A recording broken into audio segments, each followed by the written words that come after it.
been the league's hottest player in this young season. There is a young quarterback in this league that has arrived. 2 impressive wins, and Trevor Harris can't seem to do any wrong early on.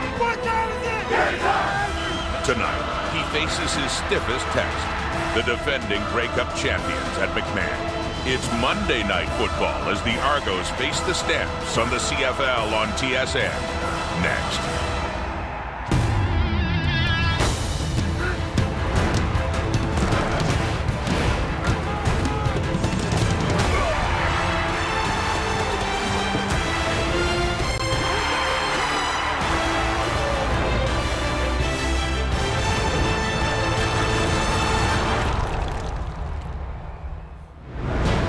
Beautiful summer night in Calgary, Alberta, just outside McMahon Stadium as fans gather and get ready to watch the Stampeders take on the 2-0 Toronto Argonauts on a rare edition of Monday Night Football, CFL style. Little quirk in the schedule. And speaking of quirky, I'm Rod Smith, joined by, I didn't really want to include myself here, the panel of Milt Stiegel and Chris Schultz. Well, quirky, unusual, strange, I'm talking about what our expectations were to the start of the season. Calgary's 1-1, didn't look good at all in Montreal last week, and the Argos, off to a 2-0 start, have looked very good. Schultz, what are you watching for in this game? Well, Rod, for the Toronto Argonauts, the most important number is 477, because those are the passing yards you allowed last week against the Saskatchewan Roughriders, and that young man is back.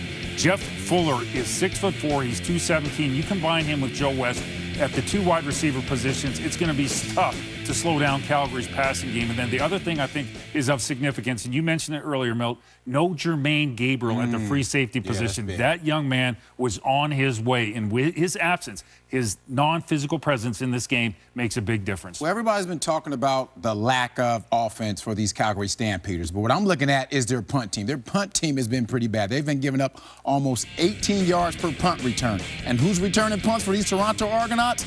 Chad, the flying Hawaiian Owens, who's averaging almost 12 yards per return. Look at that man right there. That's the punter, and he's the leading tackler on their special teams. That's not good when your leading tackler is your punter. They have a problem if they're going to let Chad Owens get loose today. They have to find a way to stop him.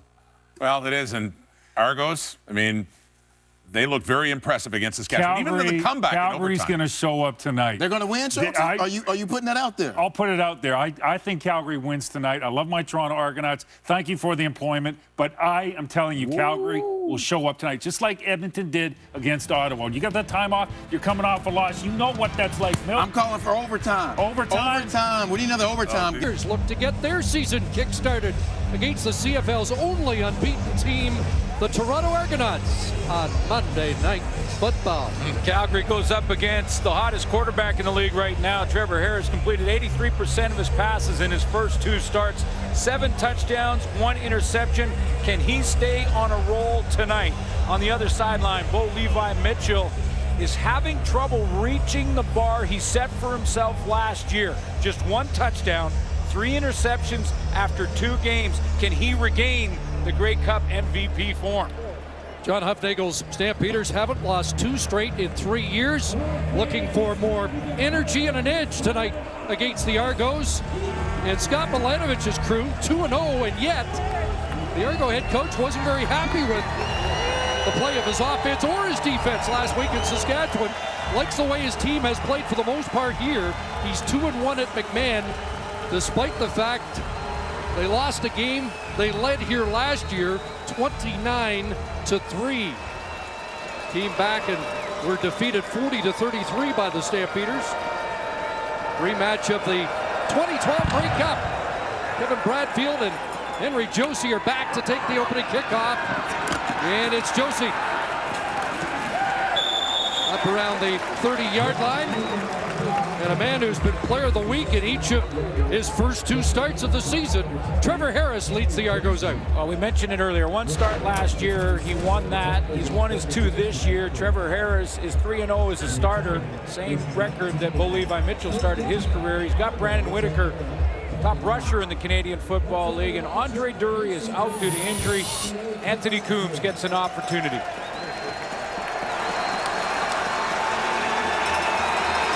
So the Argos start at their 29-yard line. And here's Brandon Whitaker inside. Cuts to the middle for 4, up to the 33. Junior Turner with the tackle.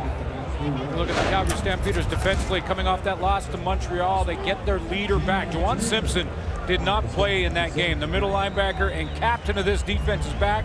Keon Raymond is their playmaker. I'm interested to see if Josh Bell can be the first safety to try and confuse a quarterback in just his 4th start in the CFL.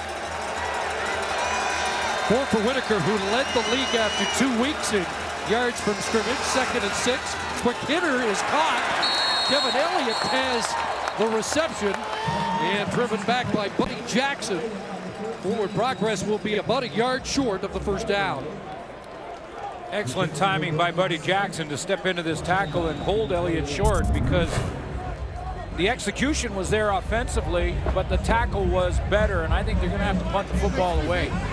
About over a yard short of first down territory because of the tackle. I can't stay there. I'm serious. So a 2 and out to start for the Argos. I'm supposed to be here or this high. I sit here, sat here for 20 years. Peffer, the youngster, to kick it. And he blasts a big kick that drove Tim Brown back inside his 10. 63-yard punt. A return to the 25, but a flag down. Flags look still, but Peffer blasted that. And the youngster who started last week with a 50-yard field goal in his debut, and the penalty against Calgary. On the return, holding Calgary, number 8, half the distance to the goal, first down. Bo Levi Mitchell started his career 3-0, as has Trevor Harris, and he needs to regain that form. He's got playmakers all around him. He's just got to distribute the ball to these guys. They got to get John Cornish going. When your offense is struggling, everybody's got to chip in, and man, are they excited to get Jeff Fuller back. Remember game 1 for Jeff Fuller against the Hamilton Tiger Cats? Just shy of 150. Should be an interesting matchup most of the day. I expect to see him against A.J. Jefferson. And a flag flies on the first snap for the Calgary offense. Like left guard Shane Bergman jumped early. Procedure.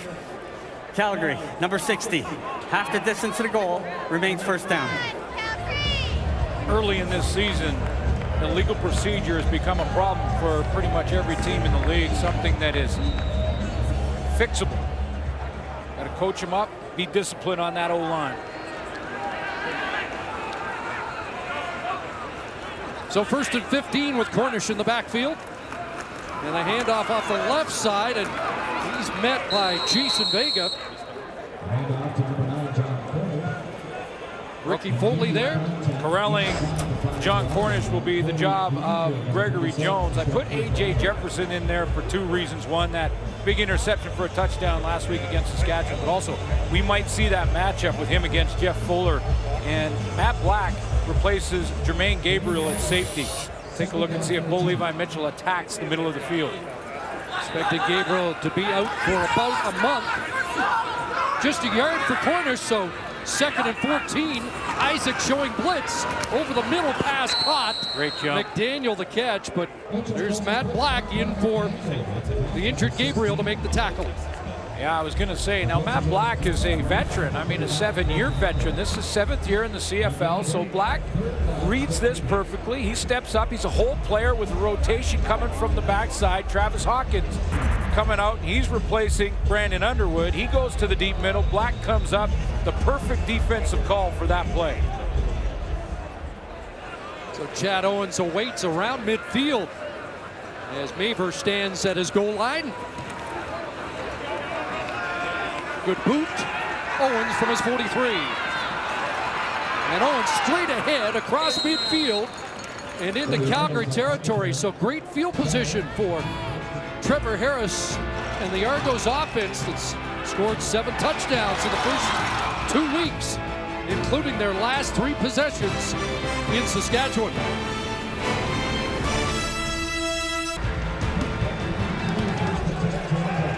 Argos have had the best field position starts through the first 2 weeks of the season. And here they begin at the Calgary 53-yard line. Short drop, quick hitter, and a catch made by Gurley down around the 46-yard line. It'll be around 7 for the Argos on first down. Two things that have been most impressive for me with Trevor Harris is his knowledge and ability to make the right decision as many times as he's been able to do that. That means his head is in the playbook and he is prepared game in and game out to be the starter of this team, and his composure. He's been sacked more than any quarterback in the league. Hasn't bothered him.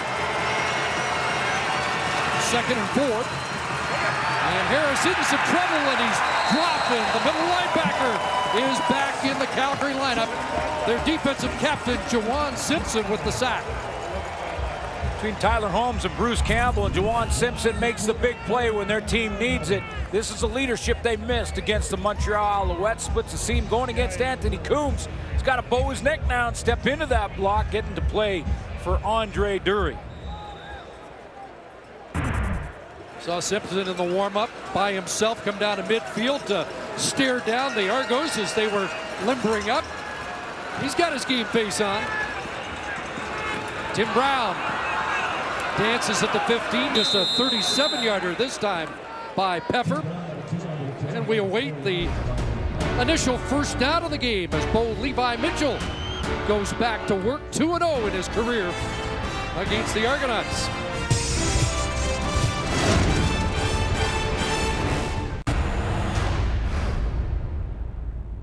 It's a game about doing the little things right. Okay? All three phases, doing the little things right with great effort on each and every play. Okay? If we play that way, great things will happen. Make it a great night. Win the game.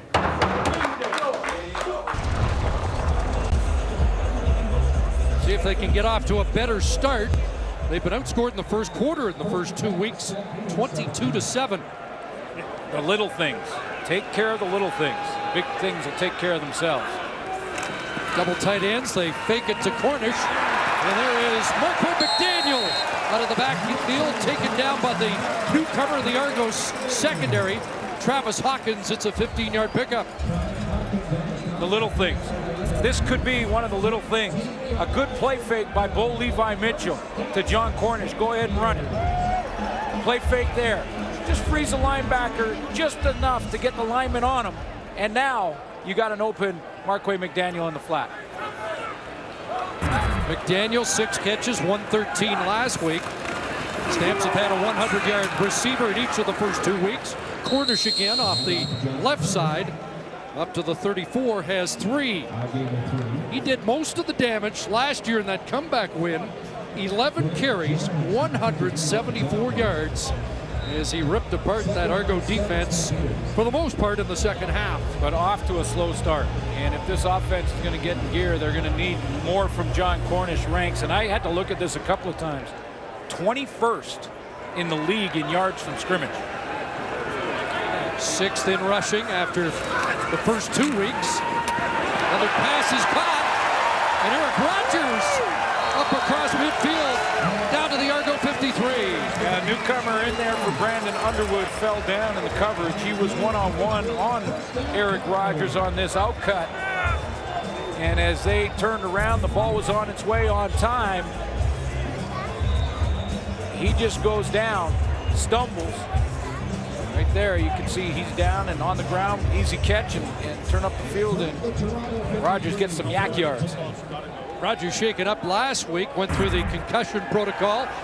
2 catches, 29 yards. He got 23 on that reception. Direct snap, Cornish, and sliced down. There's a nice defensive play by the outside linebacker, Corey Greenwood. What a read. Corey Greenwood shoots the gap here. I mean, this is linebacker play at its best. Watch down nice and close. You get the Cornish view as he shoots it. Look at him. Right through the gap, cuts him down before he gets started. Greenwood in his first full season with the Argos. Kingston native, 4 years in the NFL. The number 3 pick in the 2010 draft. Mitchell over the middle has another completion, and there's Jeff Fuller, who missed last week, and Calgary missed his big presence. 10th catch of the year. show you a little change here in safety. They're going to bring Brandon Isaac back from the linebacker spot and rotate them out. And I love the patience by Levi Mitchell here to wait. He saw the different rotations, so he waits, and he finds Fuller coming across the logo and gets him involved early. So Fuller, Rogers, McDaniel all have catches on the drive. 16-yard pickup. Straight ahead for Cornish.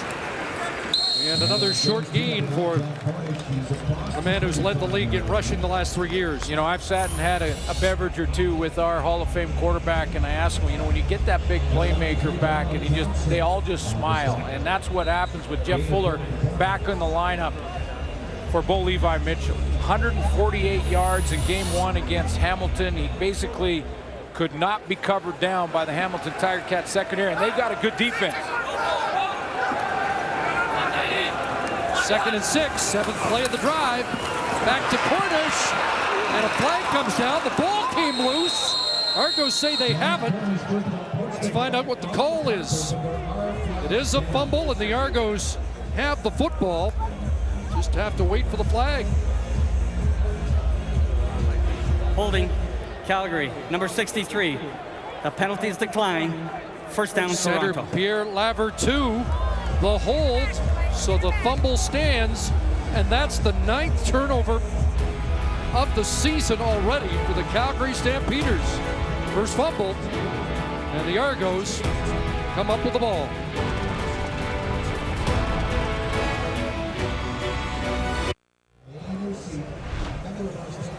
Ricky Foley's going to cause some problems early, but Delano Johnson is going to be the guy who punches this ball out of the hands of John Cornish at the end of the play.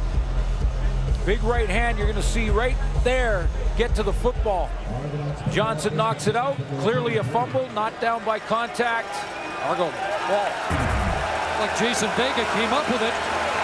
So a promising drive ends with the turnover. Argos back to work in the slant, caught by Hazelton for the initial first down for the Argonauts. Took a heavy lick from Brandon Smith. Well, he paid the price for it. Ball right on where it had to be on this slant. And Buddy Jackson went to an inside position. So that's good route running by Hazelton there too. Even though the corner he's going against, take inside position, then watch the hit.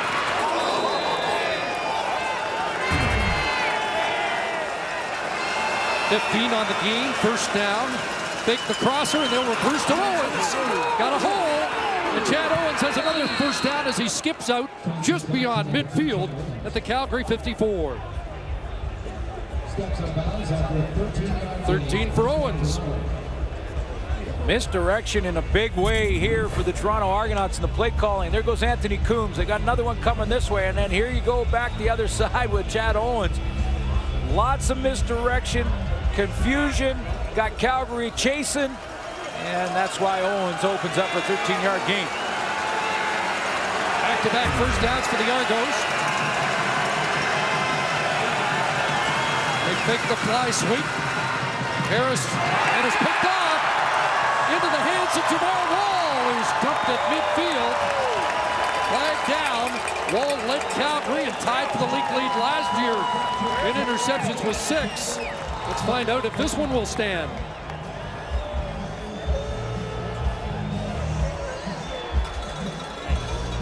Harris came into the game with just 1 interception that last week in Saskatchewan.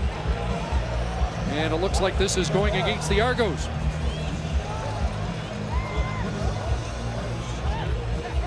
After the interception, holding Calgary, number 25.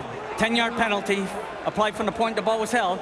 First down. So the interception stands. The hold against Keon Raymond, but back-to-back turnovers off the hands of Owens. And Jamar Wall says, thank you very much.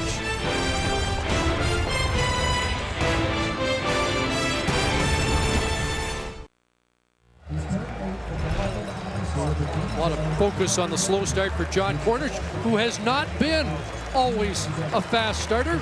With more on Cornish, let's join Jermaine Franklin. So true, Chris. You know, after 2 games, John Cornish has 25 carries, averaging 5.2 yards per carry. Decent numbers, but not the dominating stats that we've become accustomed to seeing from the star running back. Now, Cornish did say that slow starts is nothing new to him, and he did tell me that this is about the time of year where he starts to figure things out and really starts to break through. Let's not forget, he's won 3 straight CFL rushing titles, so it'll be interesting to see if he's due for a breakout game in these next 3 quarters or perhaps in the near future. 5 carries, 13 yards so far. He had 15 touches in week 1.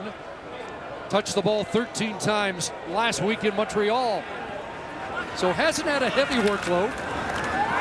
Mitchell looking deep, and the ball incomplete behind Jeff Fuller in a matchup against A.J. Jefferson. Yeah, you know, I mentioned 21st in yards from scrimmage. Now, to be fair, there's been a few teams that have played one more game than the Calgary Stampeders, so it's an unbalanced schedule. You'll have that throughout the season. And he has been a slow starter, and Dave Dickinson understands what he's got in John Cornish. So he'll make sure that he gets the football early and often. 2nd and 10 from the Stamp 40. And they give it to Cornish via the pass, and he gets tripped up. Corey Greenwood's had a good start tonight, closing in on John Cornish in a matchup of top-ranked Canadians. Yeah, and to me, it looks like this is all film work for Corey Greenwood, a guy who's clearly been doing his homework, because how quickly he's moving on this screen pass, reads it immediately, he sees the action, pulling guards coming out, reads the formation, and is right there before Cornish can turn around, get any momentum.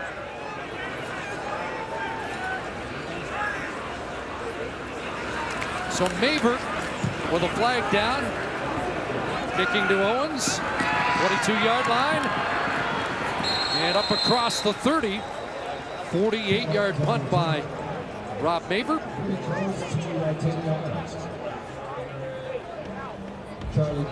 Going against Calgary, the flag was right on the line of scrimmage. Possible the new rule change, maybe interior linemen covering too quickly.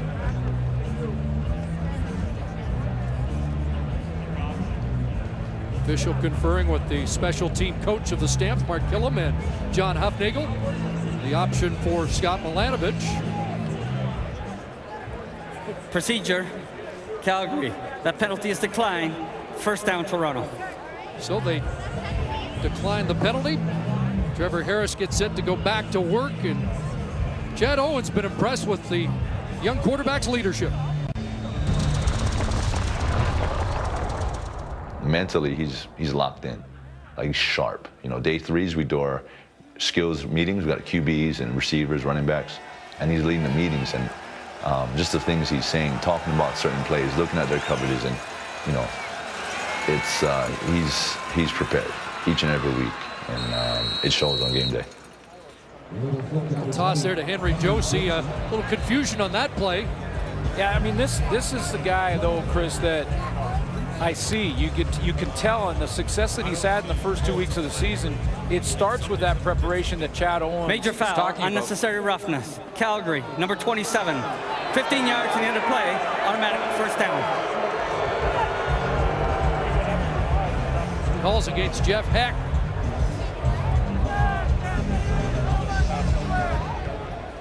Who was not in on the tackle. So a net gain of 22 up near midfield. Coombs in motion, so is Owens. And the handoff straight ahead, short yardage. And with Harris, that preparation also means that he limits the mistakes. You take a look at the touchdown passes to interception ratio. The first 3 starts of some pretty impressive names. Look at the names.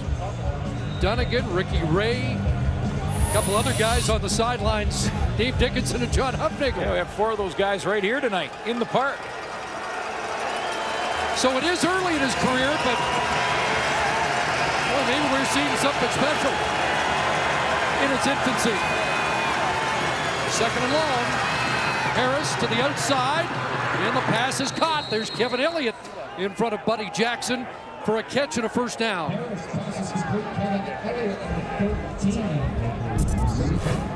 You're just talking about these brand new receivers and the quarterbacks getting them the football, and Trevor Harris with Ricky Ray standing on the sideline. I took a look at Kevin Elliott's YouTube highlight tape, and I'm sure you've seen this, Chris. He runs a ton of corner routes when he was at Florida A&M. And you know who the best in the business is at throwing the corner route? That would be Mr. Ray. Well, I saw at least 6 beautifully run corner routes. And that guy right there throws them better than anybody. 13 for number 13, another first down. Harris play action, looking deep, looking for Gurley, and incomplete. Pretty good coverage downfield. And that was Fred Bennett, step for step. Yeah, good ball placement here from Trevor Harris. I know it's not complete, but this is out there where it gives Gurley a chance. I mean, he's got the post route running against Fred Bennett. By the way, Bennett was the reason for that first interception. He hit the ball out of Chad Owens' hands in coverage on Owens.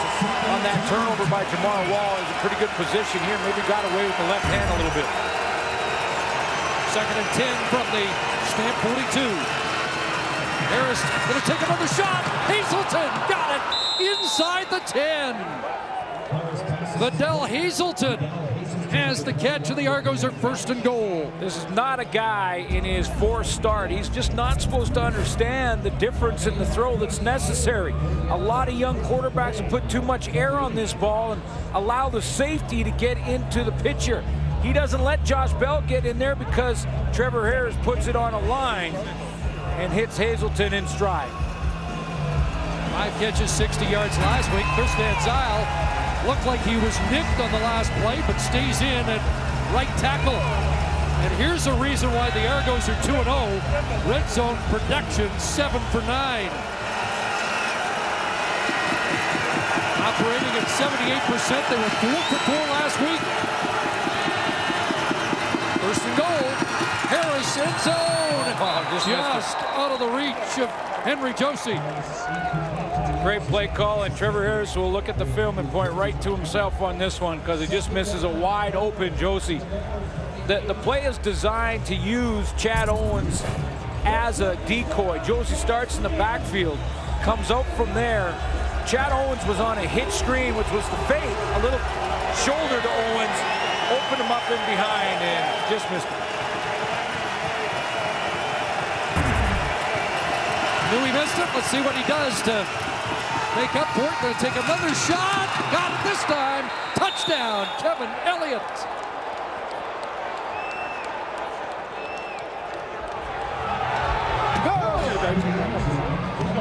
Like Keon Raymond in coverage there, and he is pleading for a offensive pass interference call. He felt like Elliott gave him a little push.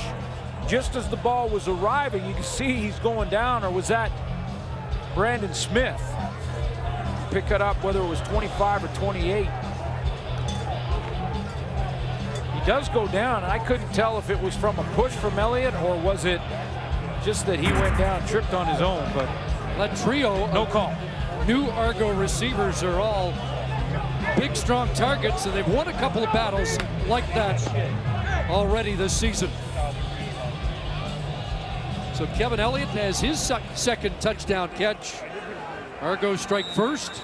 Red zone production continues. Now 8 for 10. And here's the Kitchener native, Ronnie Pepper, attempting the point after. And he puts it through. Hey, faster! So in the dying seconds of the first quarter, the Argos strike first.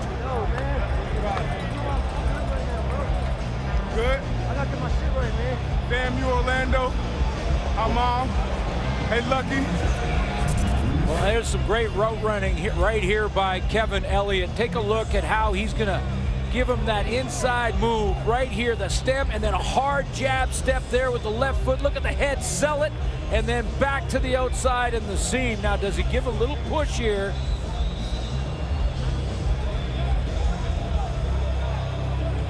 Calgary fans may be saying right now, in the first 2 weeks of the season, we've seen calls and penalty flags thrown there, but Harris puts it outside shoulder, and the Argos are on the board, no flag.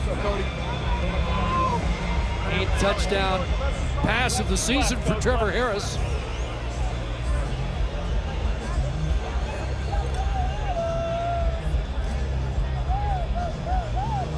7 plays, 78 yards on the touchdown drive for the Argos. And so the Stamps trail again. They have only led on the final play of week 1 on the 50-yarder by Rennie Paredes. Tim Brown, final play of the opening quarter barring a penalty, and there's a flag as Brown is brought down just beyond the 30. U of T product, Kevin Bradfield in on the stop.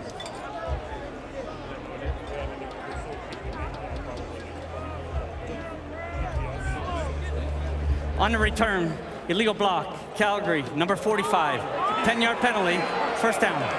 Carl McCartney, the culprit, and that will march it back.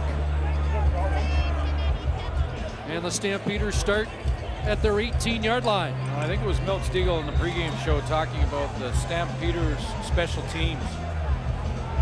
And once again, a couple of penalties early in this first quarter and early in this game on the teams.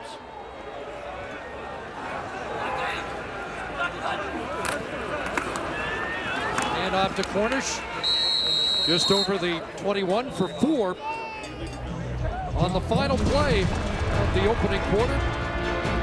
Argos strike first as they trade turnovers, and then Trevor Harris hits Kevin Elliott for the go-ahead touchdown.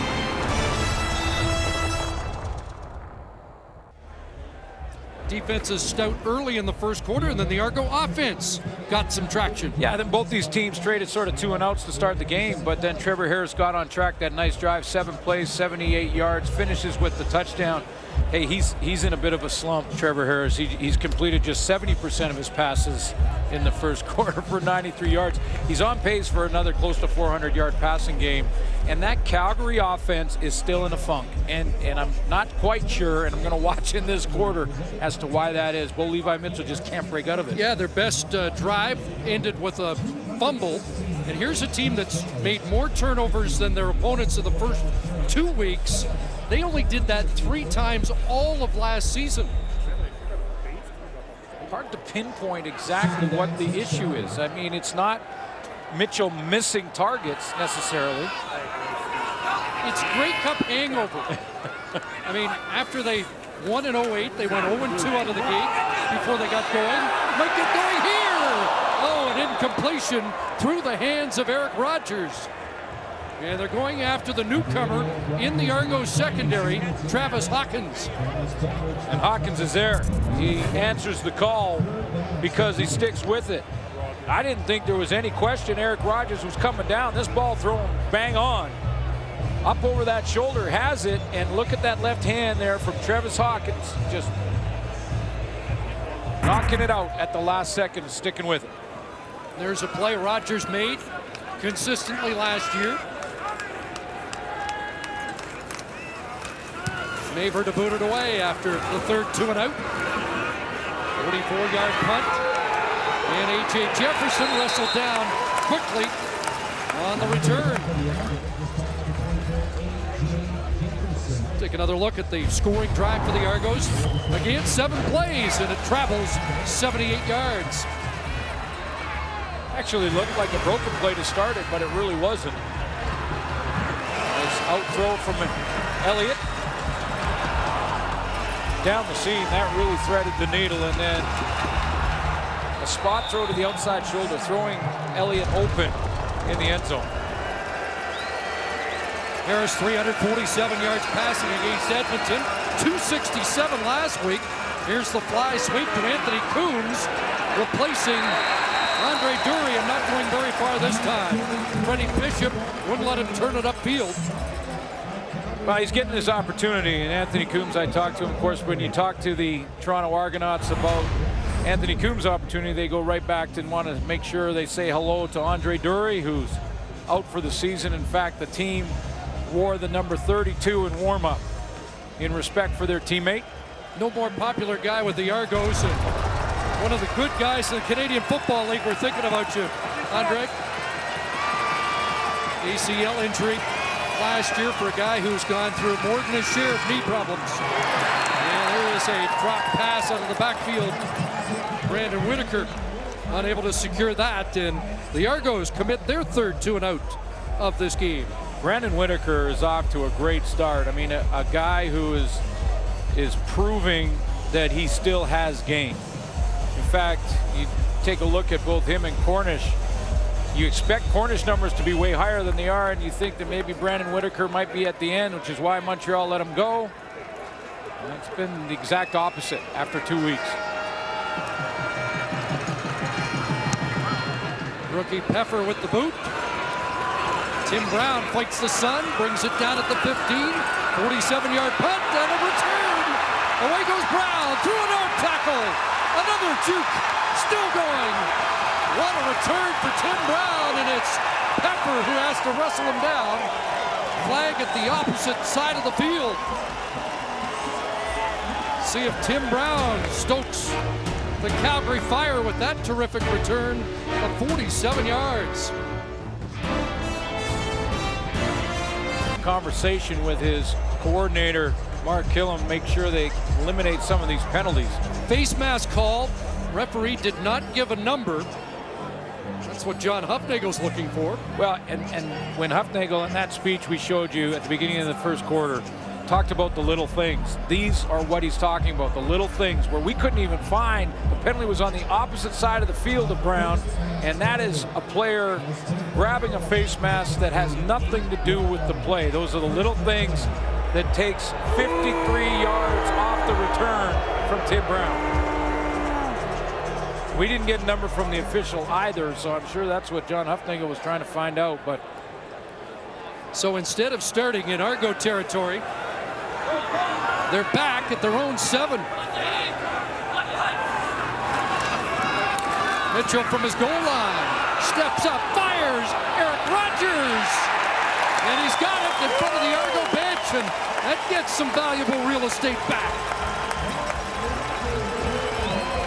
This time Eric Rogers secures the catch. A little bit underthrown. Mitchell's going to escape to the right side. He's got John Cornish helping him get the corner. Now he throws on the run. A little bit underthrown. I thought it may have given A.J. Jefferson a chance to catch up again. But this time Eric Rogers fights him off and comes up with it. 43-yard gain. Still the biggest play of the season for Rogers so far. Inside, Cornish, decent hole, and then bounces off first contact. Ricky Foley hanging on. It's an 8-yard pickup, which is the best of the night so far for Cornish. Bergman and Laver, too, right here are going to be the guys that are key to opening up the holes here. Left guard is going to wash his man all the way inside. I think it's Cleon Lang.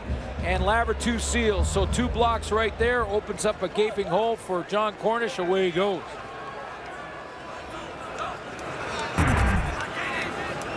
Second and 2. And Anthony Parker on the end around.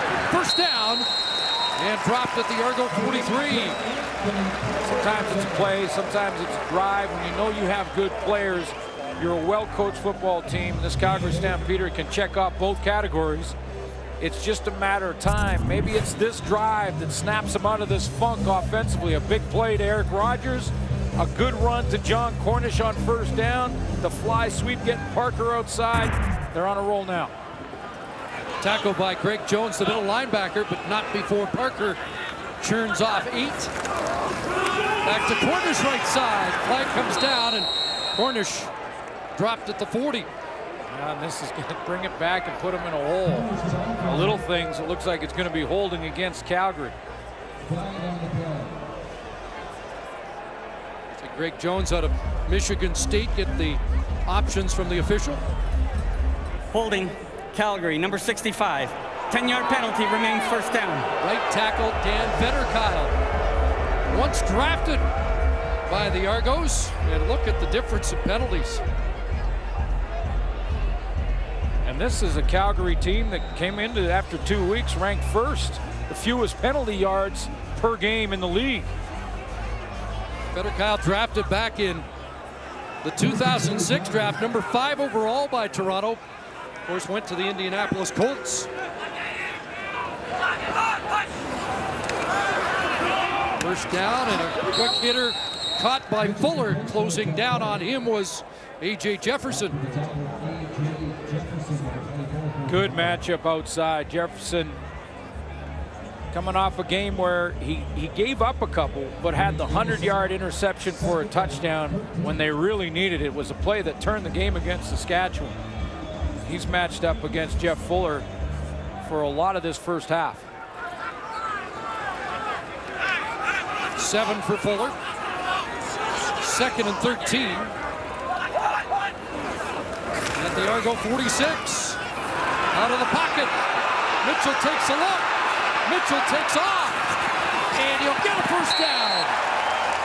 Gets it because Cornish got one block. The one block he needed to get the next 4 yards. The last 4.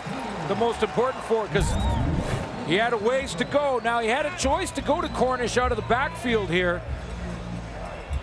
Mitchell was looking downfield. He wanted more. When that didn't happen, the coverage was pretty good. He took off and run, but just to the left of your screen, Cornish is going to step up and make a block at the end of this play, right off the edge, just getting a piece of the corner to get Mitchell that last 4 yards. 15 yards, just his 2nd run of the year. Rolling again and going deep into the end zone, incomplete. Intended for Joe West. And Akwasi Owusu-Ansah was in coverage. Owusu-Ansah, because that's back-to-back plays he's been involved with. He was the guy that was blocked by Cornish. And here, straight post seam here from West. Waits patiently, gets in that hip pocket, cuts underneath and makes that a very, very tough catch. He doesn't allow West to cut back into the middle more. Get a better angle on the ball. Another 2nd and long. Argos show pressure. Here they come. Mitchell gets it away from Rogers. Got it. Down at the 6, and a flag comes down. Devin Smith with the tackle. Devin Smith got the face mask. Bo Levi Mitchell had to pay the price. Now you add this one. Major foul, face masking, Toronto, number 19. Half the distance to the goal. First down, Calgary. Rogers' 3rd catch, 91 yards in this first half. Corner route blitz. Now this is about Mitchell getting rid of the football to get it to this corner route by Rogers before he gets hit, and the timing is bang on. He just gets it out of there, then a face mask at the end. This is after the run to keep this drive alive. Now Bo Levi Mitchell comes back with this, paying the price to get it done. So they convert on 2nd and 13 and 2nd and 10, and now have 1st and goal from the 3. Short drop into the end zone, touchdown! Eric Rogers, the focal point of the touchdown drive for Calgary.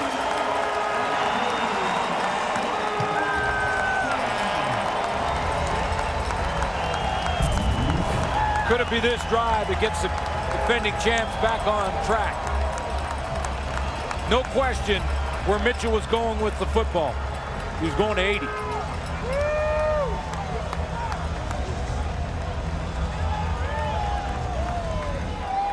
Second touchdown toss of the year for Mitchell, and the 2nd touchdown for Eric Rogers.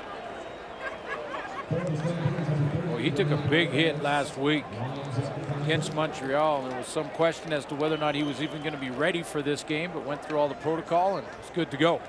So 10 plays, 102 yards after that terrific return by Tim Brown was called back by penalty. And Paredes misses the extra point.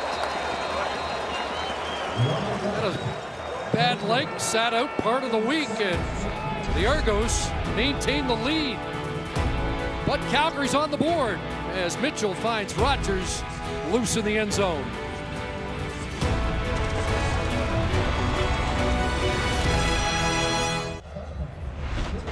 On the touchdown, Calgary puts 3 receivers into the short side of the field, and that may be some fans saying that it's crowded in there, but it can confuse the defense. See, linebacker Corey Greenwood doesn't get a jam here, and he doesn't get his hands on it. Can't after 5 yards anymore.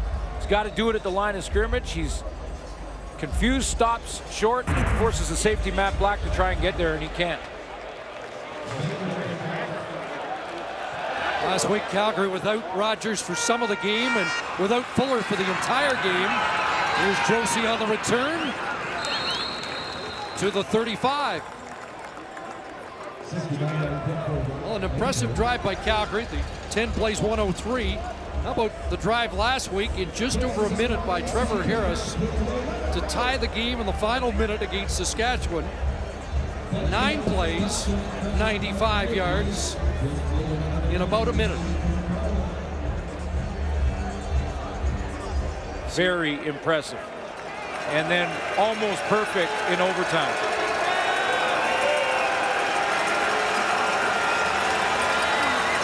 Handoff inside, and Whitaker about 5. 290 combined yards is second in the CFL after a couple weeks for Brandon Whitaker. Touchdowns in both games. 117 rushing against Edmonton, 89 against Saskatchewan, but he's always been a double threat. Well, I'll even go triple threat because he blocks so well. So that's why he can wear number 3. Because Chad Owens is 2. 2nd and 5. And the pass is fumbled. They're calling it a catch, and Josh Bell flips it away. Fred Bennett down the sidelines. Cuts back, and Trevor Harris will make the tackle at the 5. Well, they'll review this. Is that a catch and a fumble? Sure, Scott Milanovich is going to challenge whether or not the Argos did have control. They'll review it on the turnover.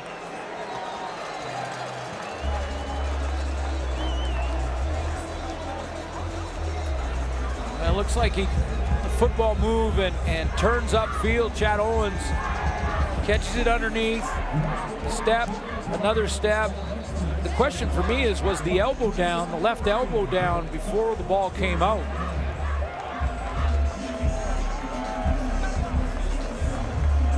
Looks like that ball is out, but a good play by Heck.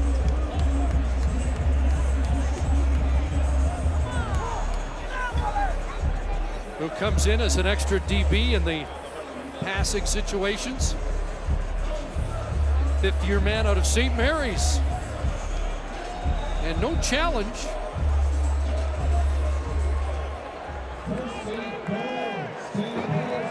And it doesn't have to be on a turnover. That's right. Automatically reviewed. And it looks like it's been cleared, so the Argos have committed their 2nd turnover. John Cornish to the edge. Tripped up. Does he get to the cone? Yes! Touchdown!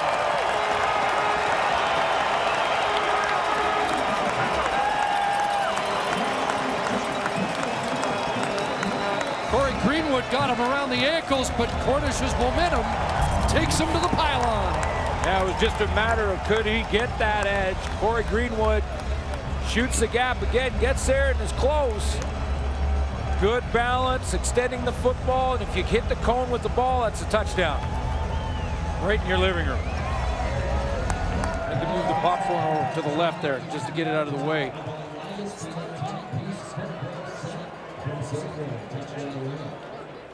It's a little like the Anthony Coombs play last week. To stretch out to the goal line. Turned out to be a game-winning play for Coombs and the Argos. It's a go-ahead play, and this is cause for concern. Edwin Harrison, the left tackle, on that rebuilt Calgary offensive line, shaken up. So while the big man gets attention, we will step aside as Calgary has taken the lead.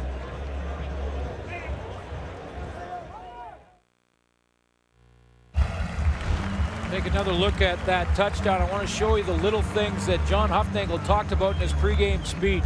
And a block by Jeff Fuller at the top of your screen. He's working on A.J. Jefferson, the corner. Now, Cornish gets tripped up here. If he lets go of that block right there, then A.J. Jefferson steps up and stops Cornish about 1.5 yards, 2 yards short of a touchdown. But he maintains his block, stays on it for that extra 1.5 seconds, and because of that, Cornish uses his balance and gets in. That's the little thing away from the ball that get you in the end zone and help you win football games.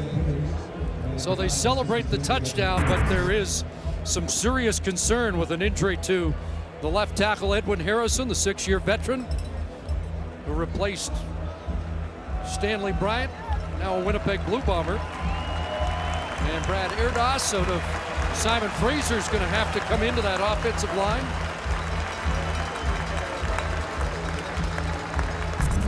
Look at Edwin Harrison right here, the left tackle. He's trying to slide protect or slide block to his right, and when he kind of cuts to go upfield, that left leg buckles underneath him.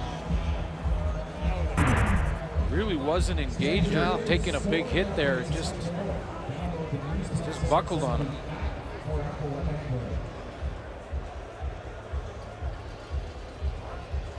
Well, that was the one area of concern.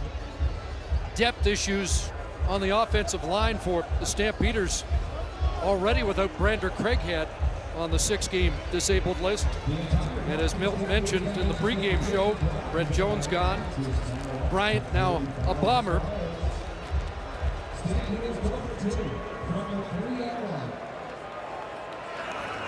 It's like Dan Federkyle will move across to left tackle. Going for 2. And it's an easy conversion to Markway McDaniel. And it's 14-7 Stampeders.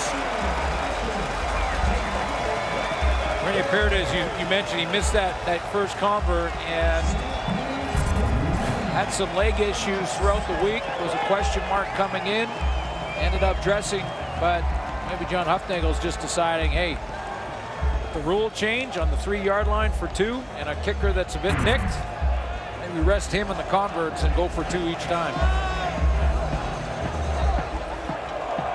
And obviously when you miss 1, you go for 2 the next time to get that extra point back. But so back-to-back touchdowns for the Stampeders.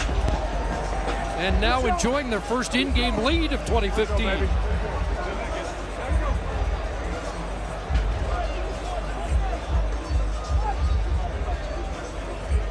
And points off the Chad Owens turnover.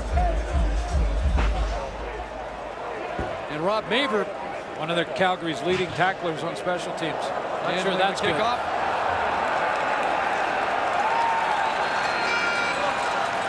Josie on the return. Nice little stutter step, but Adam Berger will bring him down. Flag on the play up around the 20-yard line. Looks like the first penalty of the game against Toronto. On the return, illegal block, Toronto, number 40. Half the distance to goal, first down. Penalty on Hervé Tonye. Let's check in with Jermaine Franklin. Thanks, Chris. Sometimes simplicity is best. Trevor Harris told me that when he asked Ricky Ray if he had any advice before his first game, Ray said, yeah, just throw it to the guys in the blue jersey. Mitchell Gale told him to be the mailman and deliver the mail. Obviously, not very complicated, but it worked, as Trevor Harris completed 83% of his passes in the first 2 games. Now, he did admit that he wasn't sure. He had some bad days during camp, but ultimately he believed in himself. And because of that belief, his teammates believe in himself as well, and the results speak for themselves. Well, you heard the comments of Chad Owens earlier. Ricky Ray on the sidelines, Mitch Gale. Ricky Foley said he's the hardest working quarterback he's ever seen. And after 2 weeks, the highest rated.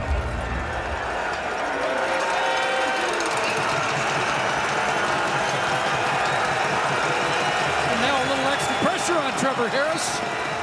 Trailing in the game, looks for Owens, and does he have it? They're going to say it hit the turf. Owens is claiming he got it. But back judge Dave Hawkshaw there to say incomplete. Yeah, and Owens isn't going to Scott Milenovich in a real hurry to try and talk his coach into it. I'm not sure if he used the ground to help him. The left hand is there.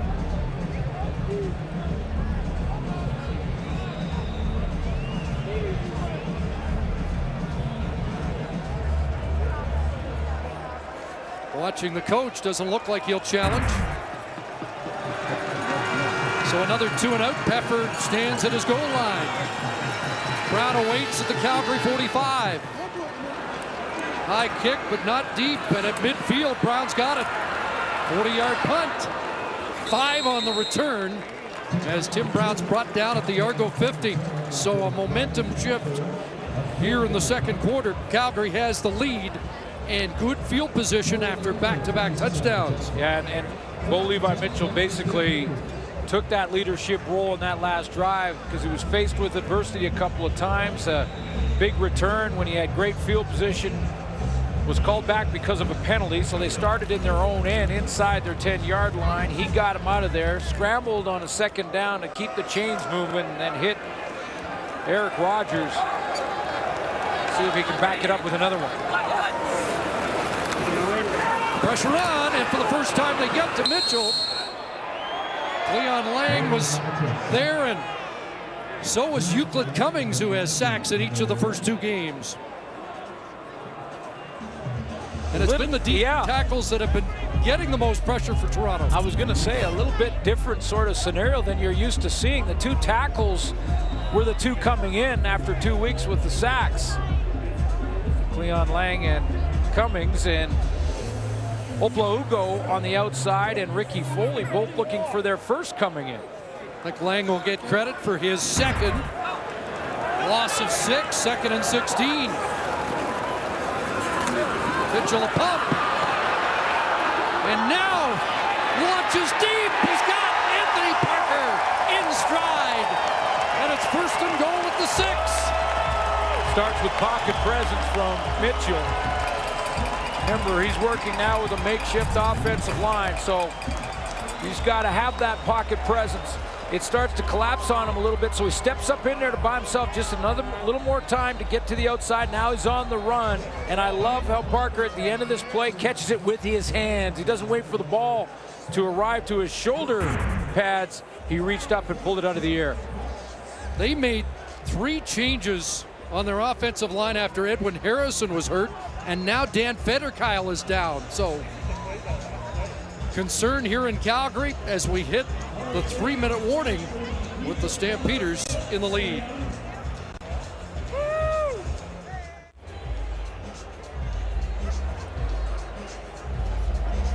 Well, they continue to give Dan Federkyle, the Medicine Hat native, attention. The card comes up, and this is worst case scenario for Calgary. The area of concern coming in, perhaps the least depth on their team, and they've lost both tackles in the second quarter. Both tackles.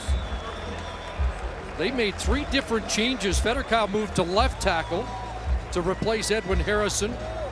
Spencer Wilson moved across to the left side, and Brad Erdos came in. Now Quinn Smith put on his offensive jersey, number 58.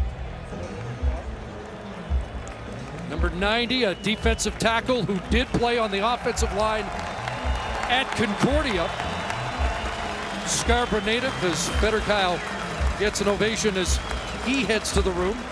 Quinn Smith, a Toronto area product who played his high school football at Birchmount Park, is now on the hot seat as he's trying to get just basic instructions. That's why it's that much more important for this offense to score right now. Big a lead as they can. Up by 7, 1st and goal, short drop, looking for Fuller. What a catch! Brings it down, touchdown! Wansu Ensah didn't really have a chance and can't cover it any better. This is the playmaking ability of Jeff Fuller. Throw it up, Bo Levi Mitchell loves to have his playmaker back, because you just throw it up, let him do the rest, and he just rips that out of the air. Stampeders were 1 for 4 in the red zone prior to tonight. 3 for 3 against the Argos as they increase the lead.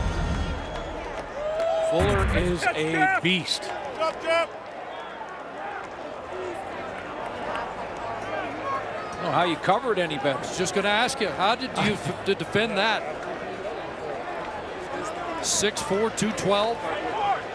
First touchdown of the year.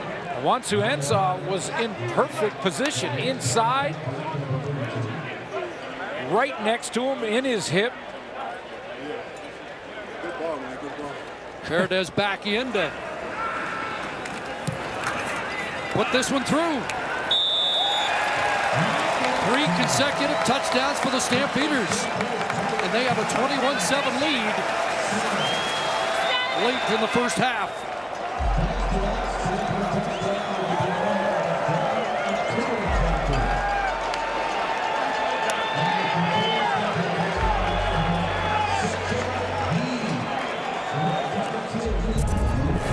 Watch the route run here by Fuller. He comes up the field, and then that little fade to give himself that separation. Now, again, Wansu-Ansah is in as about a good position as he can be in. Inside shoulder, reaches for the ball, but it's Fuller who wins the jump. Now, remember on the Cornish touchdown, it was Jeff Fuller who made the key block on A.J. Jefferson. So he got the assist on one, and he gets the touchdown on the next one. Let's see Quinn Smith and how he's holding up inside. Takes down Cleon Lang. Defensive lineman against defensive lineman. They know that D linemen hate that. Yeah, he knows what he doesn't like. So he feeds a little to Cleon Lang, but it'll be interesting to see how that offensive line holds up for the final 32.5 minutes. That's why that score was that much more important.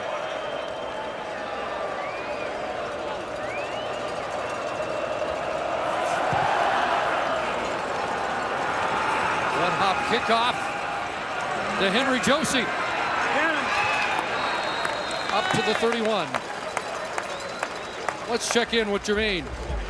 Chris, Quinn Smith came off the field, got a lot of congratulations for stepping in. He goes to sit with the offensive line. He sat down. They told him to get up. He sat down again. They told him to get up, move over to the right guard, because that's where his position is playing. That's where you're supposed to sit when you're getting instruction.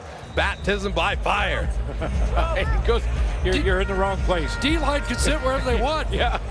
Hey, sometimes we run stunts and all that stuff. He's going to get coached up right there by Pierre Lavertu, the center, who makes the calls on the fly anyway. A little more heat on Trevor Harris to get the Argo offense moving. Hazelton the catch, and he ducks outside of Buddy Jackson on a first down at the 46. 16 for Hazelton. Last couple times Trevor Harris has looked to Chad Owens. The ball has been turned over. Not necessarily either player's fault. I mean, a good hit caused the fumble, and then an interception that was created by Fred Bennett.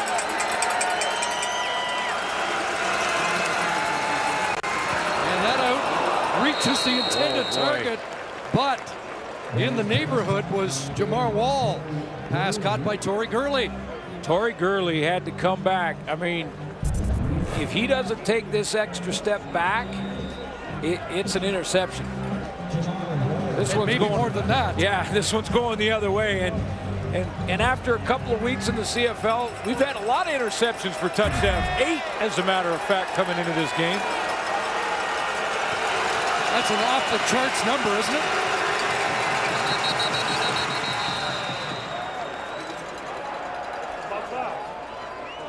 Timeout, Toronto. So Scott Milanovich calls a timeout as they will confer on this second down play. Keon Raymond has an interception for a touchdown this year. Week 1, a 98-yarder.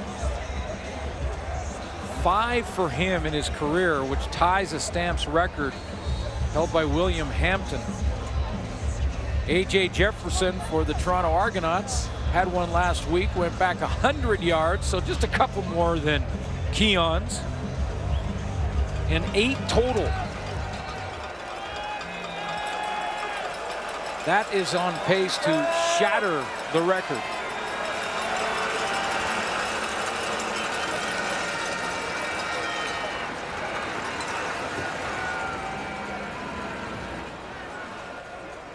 Looks like they need the clock Timer, reset. please reset the clock to read 147.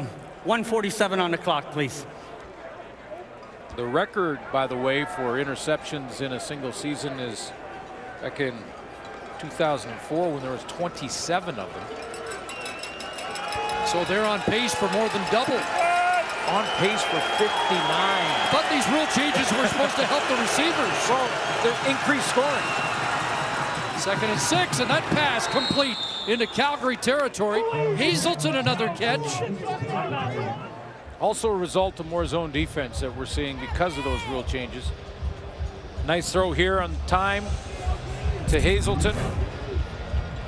4th catch, 15 yards on this completion. Look at that dart. Hazelton 4 for 82. I think Argos need points on this drive. Down by 14 after 3 consecutive touchdowns for the Stamps. Gonna take a shot. And he's got it. Gurley comes up with it. In tight coverage, an Argo touchdown. Late flag possibly on the celebration. That was real late after the touchdown. But he matches the Jeff Fuller catch.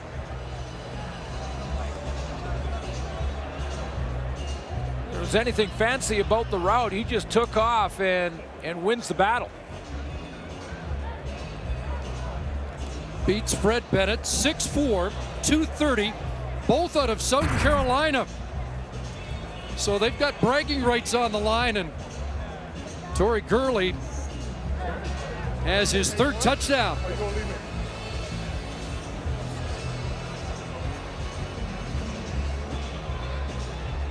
But the penalty against the Argos after the touchdown, John Hufnagel can elect to have it on the convert or the kickoff, and so the options have to be given. Yeah, and Milanovic has to declare first what he wants to do. Either go for 1 After the or play, 2. Objection of conduct. Toronto, number 13. 10 yards will be applied on a kickoff. So it's Kevin Elliott who draws the penalty, and they'll tack it on to the kickoff.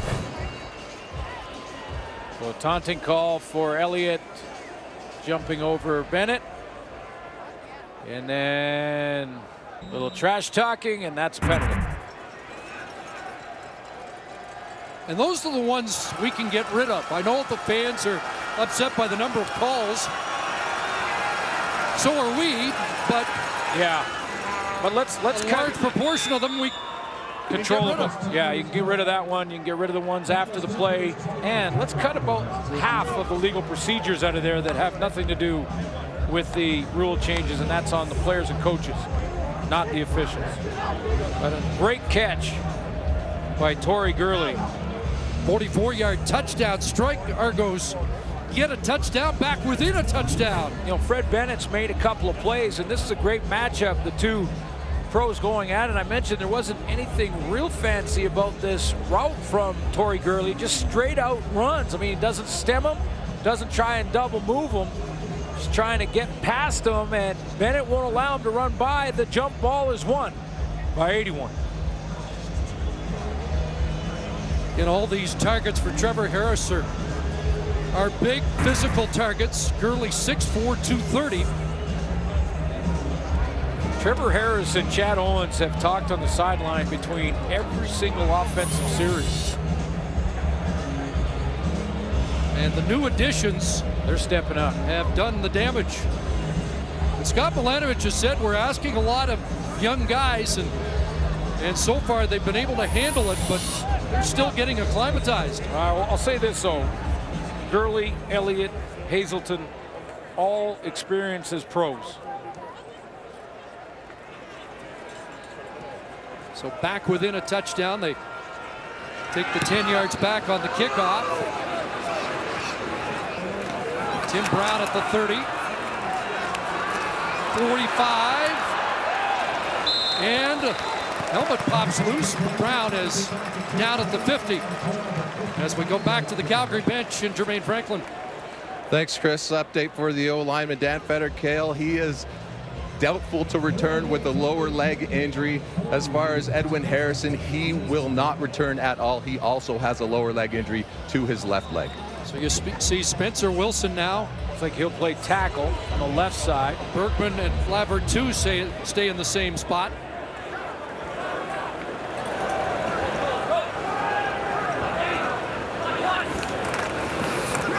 Land around again to Parker. Hawkins can't bring him down. And Parker stopped at the 53 as 3. Now it'll be interesting on 2nd and long with this offensive line as this game goes on. Protecting the quarterback, right, trying to open holes for the run game. 2nd and long, protecting the quarterback, and what does Toronto do? Are they going to send as much pressure as they can against and stunts against an offensive line they're patching together? Right now, only 2 of the 5 are in the same spot that they started. Catch made by Rogers. He's going to be short of the first down. Corey Greenwood on the scene once again here in the final minute, first half. See, this is not pressure, and Bo Levi picks it up, but there's going to be a stunt coming here, and you're going to see a lot of this in the second half from the Argo defense. Stunts and blitzes. You see Euclid Cummings coming from the right side of the formation all the way around to the left defensively. You're going to try and confuse that makeshift O-line. Mitchell over 200 yards against Casey Crean's defense in the first half. We've done a lot of games. I don't remember a team losing its 2 starting offensive tackles in the first half of any game. No, I don't remember that either. And it happened on almost back-to-back plays. Kicked by Maver down inside the 5, and Chad Owen's going to let it roll in.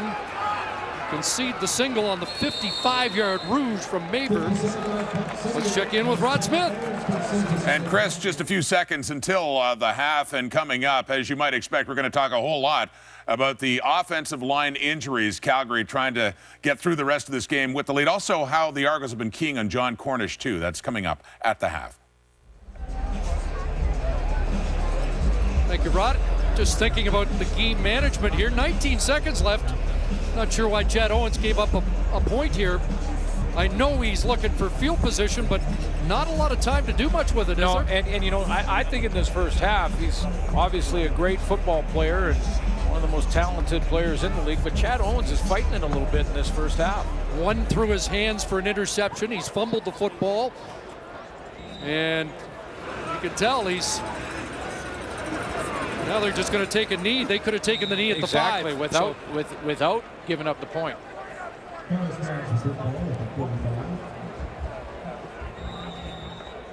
So they give up a freebie rouge, and yet they're only down by 8. And lots of questions on that Calgary offensive line. So stay tuned. Yes, second half will be interesting. Harris takes a knee. Couple of the young gunslingers, Mitchell and Harris, dueling tonight. We're through 30 minutes. It's 22-14 Calgary as we join Rod and the guys. All right, Chris, and to think of one of the concerns for Calgary coming into the season were the changes on offensive line. Now they got to deal with what they had in the second quarter, back with the panel of Milt Stiegel and Chris Schultz. Yes, you have Dan Federkyle moving over to left tackle after the injury to Edwin Harris and Schultz, and then Federkyle himself gets injured. Now, they were still able to score a very big touchdown to Jeff Fuller right after that to help them keep this lead, but this has to be a big concern for Calgary's offense in the second half. I would describe this as an oddity in football of extreme proportions. Rare it is you lose both of your offensive tackles. Losing Edwin Harrison is big because he basically is one of your best players. He protects the backside of Bo Levi Mitchell. And then to lose Dan Federkyle, a guy who's been very amazingly consistent, protects the front side. So what do? You shift and you adapt and you overcome. Now, Quinn Smith, as a young football player, defensive tackle, was coached in Concordia by Brian Chu, so he is not uneducated on the position. The key in halftime is just to have one guy talk to Quinn Smith, the offensive line coach, and then on the football field have one guy Spencer Wilson, the right tackle, talked to Quinn Smith, because if everybody starts talking to the young man, telling him, okay, remember this on this play, remember this on this play, he'll get confused and he'll make a mental error. For Toronto, if I'm a defensive lineman, if I'm also Denny Crehan in that thing, I'm saying, guys, let's get rid of John Cornish. Take him out of the game, force him in second and longs, and let's get after the quarterback. Take advantage of that youth. Unbelievable. It's going to be interesting to see what they do in the second half offensively, because their playbook went from 50, 60 plays to maybe 5 or 6, because you're dealing with some offensive linemen who aren't used to being there. But what I saw out of Bo Levi Mitchell in that first half was really impressive. And this is the Bo Levi Mitchell these Calgary Stampeders were waiting to see. The guy who led his team to a Grey Cup last year. And I like what he did. They rolled him out some. He's making some excellent throws. He's allowing his receivers to catch the ball and run with. You look at right here. He's not looking to run the ball. He's still looking downfield to get to his big play receivers. I like what I'm seeing, but I don't know if he's going to be able to do this in the second half. There's going to be a lot of situations where there's going to be a lot of 3-step drop. They're going to have to leave 7 guys in to help those young offensive linemen. So it's going to be very interesting to see in the second half offensively what they do, Schultz. Critical also is Dave Dickinson and his play calls, because what he has to do is ease everybody into their different positions on the offensive line, do a short passing game to remain confident that the blocking can happen. Because remember, the other issue here is you got to protect your quarterback through the length of the game. This, in a lot of ways, is a serious issue. You have so many players playing out of position. The play calling of Dave Dickinson is as important as a coordinator than anything else right here. You still want to maintain your aggressiveness, but you've got to be conservative and you've got to be realistic. Defense is going to help out now. We finally see that defense forcing some turnovers coming to this game. They were -7 with turnovers. They need to create some more turnovers. Calgary, to put that offense in a better position to score. And Toronto, go after the quarterback, because this is an opportunity of a lifetime. And to your point about John Cornish, his carries the first half very un-Cornish-like, although to a large degree understandable given the injuries, but 8 carries for 31 yards. And the Argos have done a very good job in the first quarter of keying on him and leaving it in the hands of Bo Levi Mitchell. Trevor Harris, some big plays as well, including one late in the half to get them back to within a touchdown. But it is Calgary, despite the key injuries, leading it by 8. We'll be back with more after this.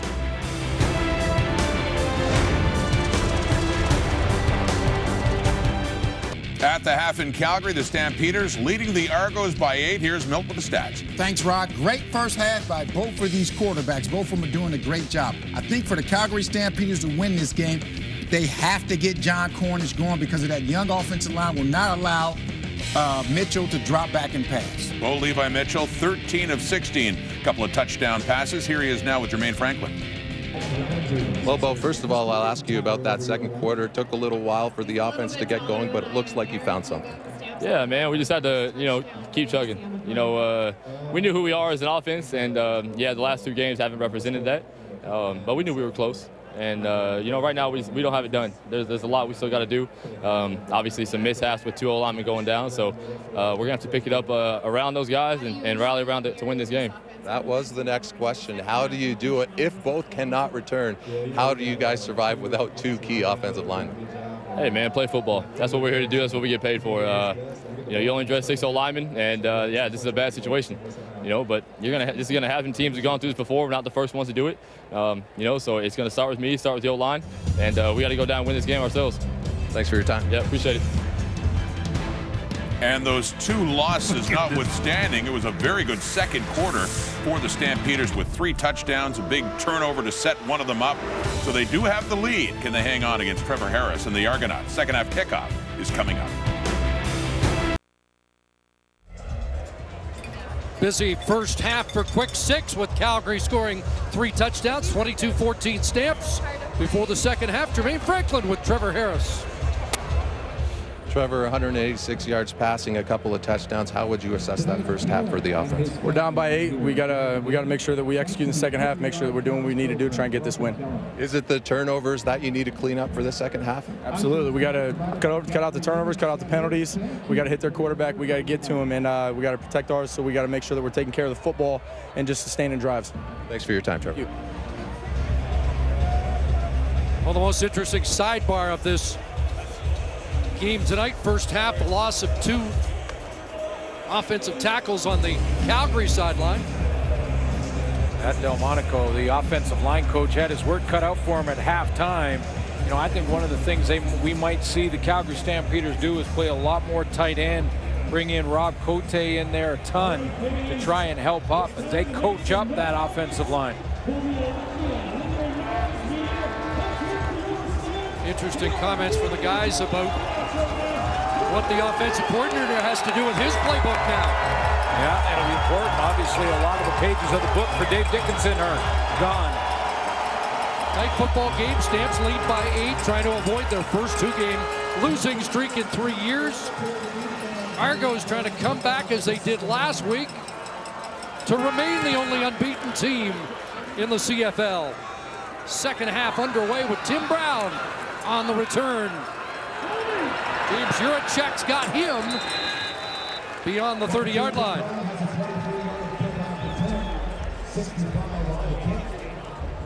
Well, we had a lot of focus on Bo Levi Mitchell, who has answered the critics in the first half. Yeah, got off to a slow start in his first 2 weeks, threw those 3 interceptions in game 1. Remember, he only had 8 last year, and then in game 2, a loss to the Montreal Alouettes. Didn't throw a pick in that one. He got rid of that problem, but best half of the season for Mitchell.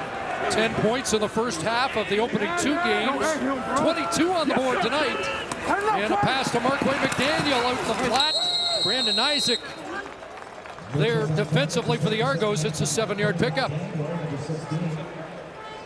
Here's already an adjustment from Dave Dickinson, and that is to go with quick hit and pack plays, get the ball out of the quarterback's hands quickly, so he's not standing in that pocket trying to wait for long plays to develop. Doesn't mean you can't go long, because you can throw the ball quickly on a straight fade route. Rob Cote and Simon Charbonneau-Campo check in on second and about 2.5. Cornish inside. Let's go, and Euclid Cummings with the tackle. Let's take a look at defensive line / O-line Quinn Smith, number 58. As he steps up and helps out there to keep Lionel Johnson out of there. 3rd and short. Hasn't been automatic so far this season, but only by Mitchell in behind. The left guard Shane Berkman moves the chain, so not Drew Tate. Drew Tate is the short yardage quarterback, or has been. They were 2 for 5 on 2nd or 3rd and 1 in the opening 2 weeks. So Tate stays on the sidelines and Mitchell gets the job done. Boy, Drew Tate was automatic last year. Many of the 10 rushing touchdowns were on those quarterback keepers, quarterback sneaks. Mitchell over the middle, crosser to Parker, trying to turn the corner, and is hauled down by Devin Smith. The other thing for the O-line here for Calgary is they start to sort of chip away on this drive is that Pierre Lavertu now, he has got to be perfect. This has got to be calling, helping out the guys beside him, letting them know who they might block, making sure that he does not make a mistake inside. He's on the double team there with Quinn Smith helping his guard out as he tries to get acclimated. Good first down production for the second straight time. 8 and a direct snap to Cornish. And Cornish just gets back to the line of scrimmage. And again, Corey Greenwood, who's looks like he's been spying Cornish tonight, is on the scene again. Yeah, it's almost like that's when the plan here, and you know, you've heard that before, you call it whatever you want. Back in the high school days, it was the monster back that just tracked one player. It almost looks like Greenwood is there so quickly, like he is just in charge of trying to contain Cornish. And Charbonneau-Campo shaken up on the play, so the injury mount for the Stamps. And it's another Canadian player who has been shaken up. A tough night in that department for John Hufnagel, who will step aside. Means I get up early, you can stay up late. Jordan Spieth trying to make it 3 Grand Slam events in a row. More juggling on the Calgary sideline. And Rob Maver to punt has averaged 50.3 so far tonight.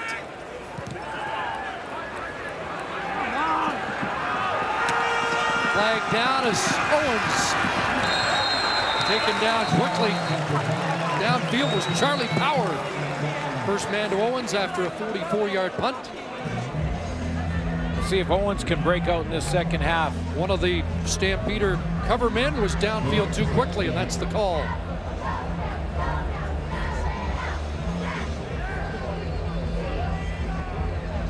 So the option looks like Toronto's going to ask Calgary to punt again.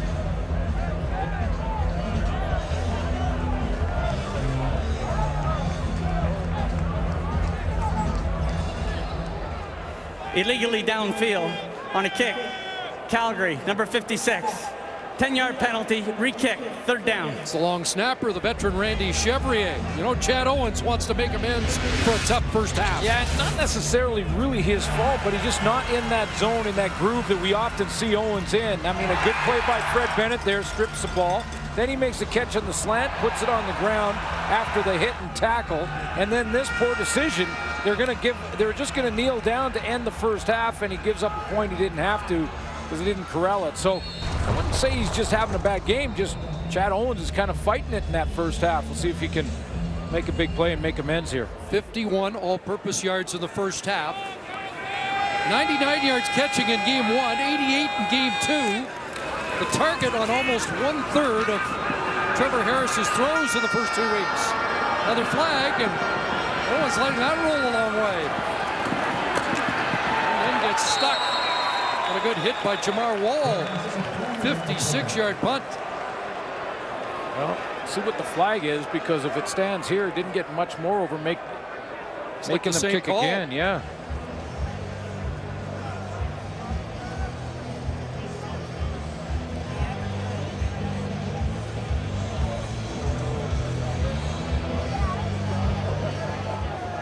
Illegal interference while the ball was in flight. Calgary, number 80. 10-yard penalty from the point where the ball was caught. First down. That's Eric Rogers. And Mark Killam pleading to let them play football. Well, I mean, that one play aside, and you could see how angry he is with the call. But the one play aside, I mean, it seems to me almost every kick the Stampeders are drawing a flag. Well, that has Killam's blood pressure up, but not that costly. 10 yards from the point that Owens touched the football. Brandon Whitaker, his first good run of the game, close to first down before he's tossed back by Freddie Bishop. 9-yard pickup for Whitaker.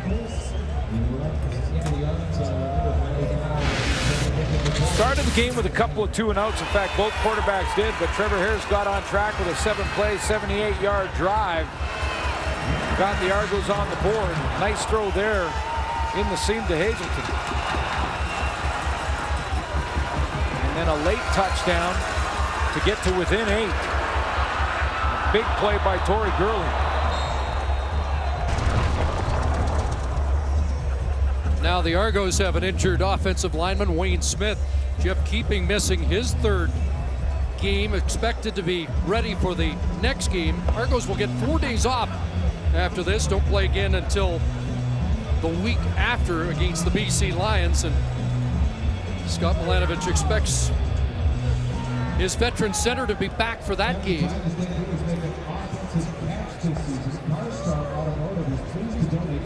They move Greg Van Roten out to guard when that happens. Just changes the ratio when another starting Canadian goes down, so it's an issue for both teams.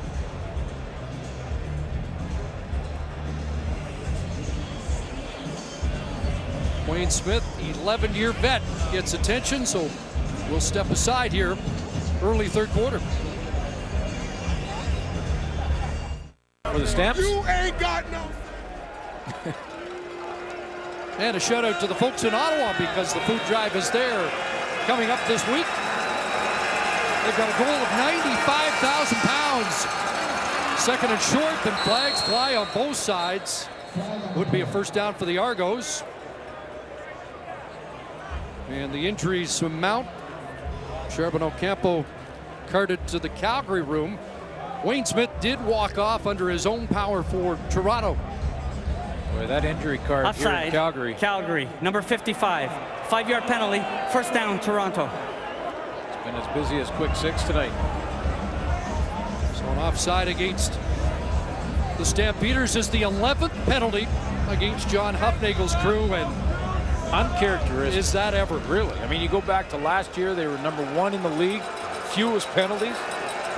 After 2 weeks this year, same thing. They tell me penalties are up this year. Here's Coombs. Gets away for the first. And the second, but not the rest of the posse. Brought down back at the 25, a loss of 10. Well, there's 3 phases in football: offense, defense, special teams. And yes, the Calgary Stampeder offense taking some hits offensively. 3 injured players now out, including the 2 tackles. But that doesn't mean the defense can't still get after it, and they can clean up some things in their teams. That's what the speech was at halftime, you can guarantee it. Joe Burnett, the former Eskimo, brought Coombs down, so it's second in a bunch. And it's a handoff inside to Coombs. And he's tripped up. Check that, Whitaker, brought down by Charleston Hughes. So after 1 first down, the Argos offense forced into a punting situation on 3rd and 14. How about Hughes last week? Cramped up, made the bad decision, and he admits it was, of walking uphill to Percival Molson. Didn't think it was that much of a walk, but it took its toll on the big guy. And in the 4th quarter, cramped up. He'll be taking the bus from now on. Yeah, jumping a cab. 53-yard punt, and Brown might have something on the return. Up across the 45. 26 on the return. Flag on the end of the play that will negate that Brown return of 26.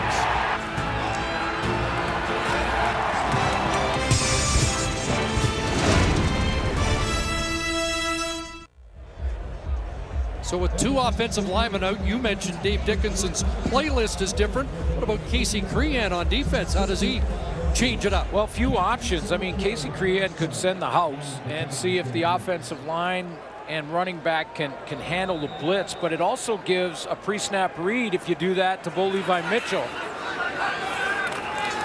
Legal block brought it back to the 29. Mitchell on a roll, and he'll run it out of bounds. Chased by Jason Vega. So Casey Crean could go with all-out blitz, and then he'd have man-to-man, which means Dave Dickinson and Bo Levi Mitchell would see that early before the snap of the ball and maybe be able to get rid of it before the blitz got home. Or he could try and zone blitz and just hope that the guys up front could confuse the O-line in that regard, or else just play the one-on-one battles, 4-on-5, and try and beat your man because the guy you're playing against got very little to no experience. Mitchell had 5. Rolls this near way, throws into traffic, and Owusu-Ansah had a hand on it, knocks it down.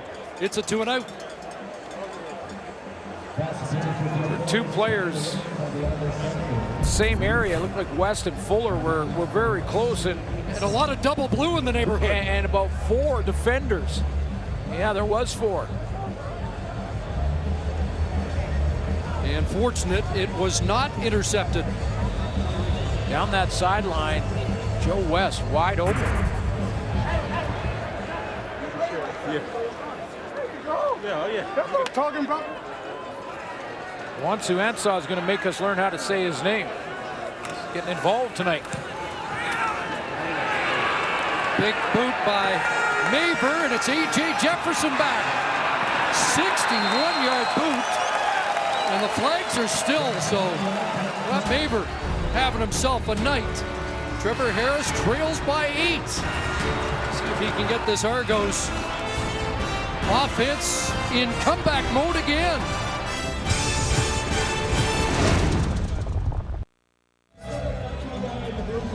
One of the new rules in the CFL, the 5 up front right here cannot leave until the ball is kicked. And take a look on the outside, number 36, Glenn Love here. Rob Maver's got a very deliberate motion, steps up, and he's gone and about 7 yards downfield before the ball leaves the foot of Maver. And that'll force a re-kick, and you've got to think a very tired cover team all of a sudden by the Calgary Stampeders. Gave up a lot of yards last week and on the cover teams against Montreal, and with all the focus, guys are a little over anxious to get downfield.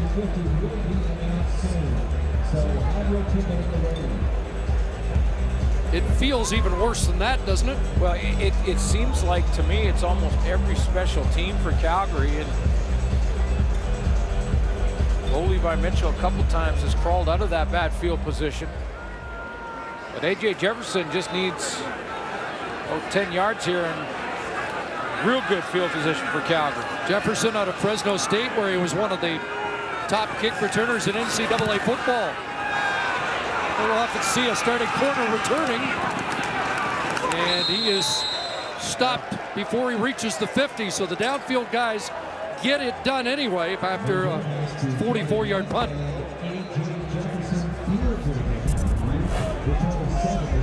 Now let's take a look at some special teams work, and Calgary Stampeders trying to figure it out. No flag on that play. Adam Tebow with the special team tackle. Young guy out of Laval in his second year. Great speed. First down at the 48 for Toronto, and completion, and it's Hazelton getting away for a few extra yards into Stampeder territory. Former receiver of Zach Collaros at Cincinnati after he transferred from USC. Yeah, and we're seeing why Zach kind of wanted him to follow him up north. Well, and his time at USC, he had a great sophomore year. In fact, a lot of people thought he was going to be one of the top-rated receivers coming out of college football in the States. Played with Mark Sanchez. 90 points.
Good.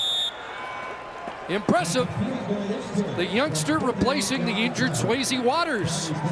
Cuts into that Calgary lead. It's now 22-17. Yeah, quite the debut last week in Regina when he nails a 50-yarder in his first kick and celebrated like it was a Grey Cup, and I don't blame him. It's a tough kick to make when you're a rookie and stepping in there. You know the nerves are there and the butterflies are there, but that tipped at the line into Brandon Whitaker turns into 3 points. All CIS kicker who went undrafted.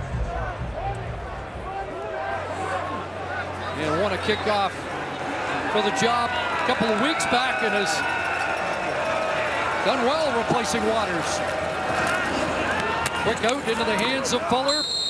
And there's Jefferson to toss him down. Quick game for Calgary now. A.J. Jefferson took a while to get out there. Now he's on the return team. And I think he got caught off guard a little bit. And he's way up here, and they're breaking the huddle, and he's got to get to the short side corner, and he's kind of like, oh yeah, it's defensive time, and they throw it right to his man by the time he gets all the way over there. 2nd and 5, they go back the same direction, and McDaniel makes the kick.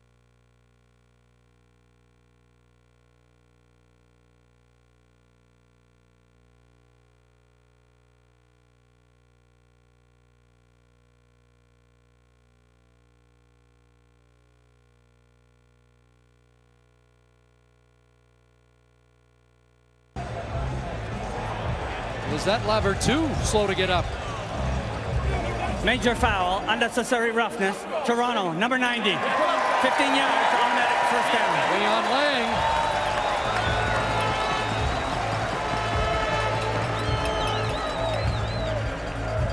And that will march it to the Toronto 50. Saw Laver 2 get up slow, and it was from behind the play.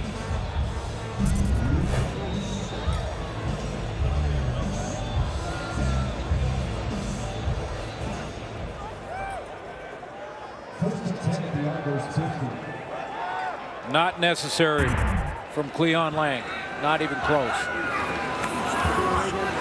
That ball batted in the air and intercepted. Devin Smith's got it. Devin Smith off the tip, and the Argos get it back.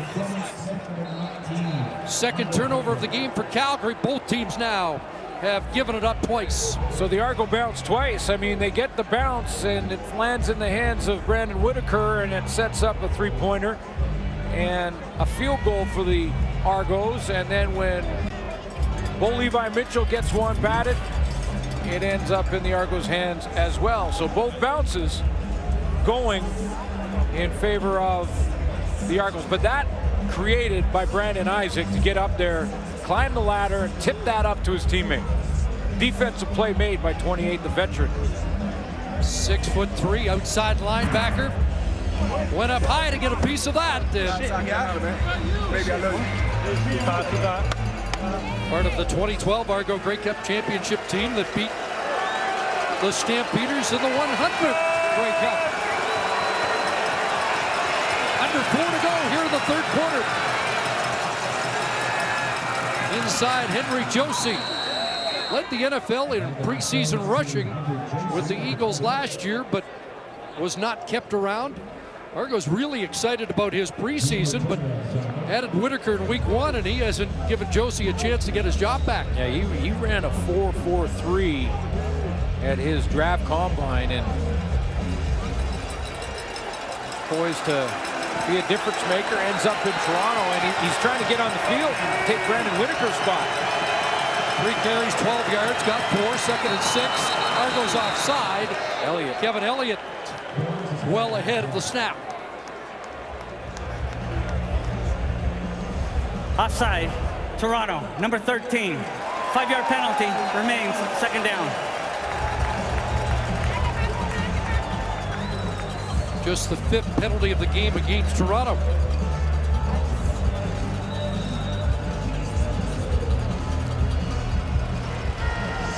Likely changes the play call now at 2nd and 11.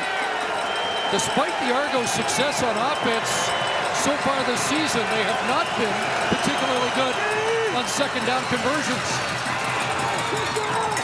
And it was knocked down as Brandon Smith, the all-CFL defensive halfback, went up and knocked that down.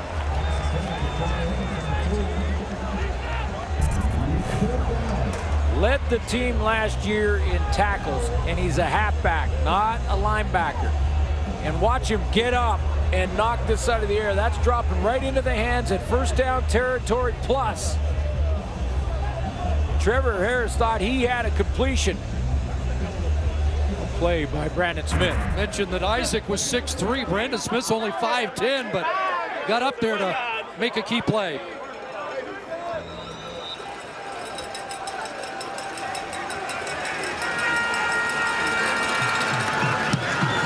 Peffer boots it away. Good high kick. Brown at his 13, a 51-yard kick. Elliott missed the tackle, and Brown nearly got away. Whoa. Kevin Elliott had him, let him go, and Brian Roll saved the day, or Tim Brown might still be running. Yeah, there was one more to beat. One more to beat on that return. He buckled back and made about 3 or 4 Argo tacklers miss, and gets one more. He's still running. Frustrating night for him. A couple of good returns, nullified by penalty. You start to get the feeling here Calgary's kind of hanging on. Yep. Field position game now, considering those offensive line changes. Cornish runs over Corey Greenwood. Greg Jones there as well. And 6 for Cornish. It's been a fun matchup. Corey Greenwood's made some plays. Cornish got him to the end zone on a inside the 5-yard line run. It's been a great matchup. 11 carries, 38 yards, and the middle linebacker, Greg Jones, shaken up. He's going to have to take a knee. 3-time All-American at Michigan State. Led Michigan State in tackles as a freshman. The last player to do that was in 1978. And CFL fans of a certain vintage will know exactly how good he was. Danny Bass, former Stampeder, Argo, and Eskimo.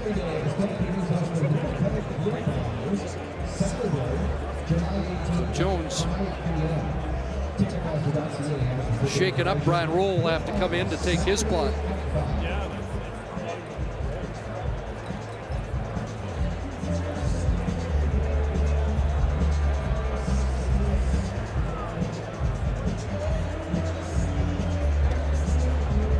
Well, I haven't seen Casey Crehan just send pressure, all-out pressure with man-to-man coverage behind it. It looks like he's going to sort of, at this point anyway, just expect his veteran D-line and linebackers to win the battles against an inexperienced O-line that's been patched together because 2 tackles going down in the first half. Basically, play your own defense and just beat your man. Not a bad strategy. Looks like Jones should be okay. You can imagine, I'm pretty sure it's safe to say Cleon Lang will be looking at supplemental discipline. Late shot, at least be in the review panel after this one. 6 for Cornish, 2nd and 4. They show pressure here, and a flag comes down, and did that pressure get there too quickly? Yeah, Brandon Isaac comes like off the edge, and Brandon Isaac's got to know better. I mean, he jumps in the neutral zone. Unless he's drawn, I don't think he was. He does that little dance at the line of scrimmage we've seen blitzers do before. Toronto, number 28, 5-yard penalty, first down, Calgary. Valuable first down for the Stamps. Gets him a little breathing room. Mental mistake by Brandon Isaac.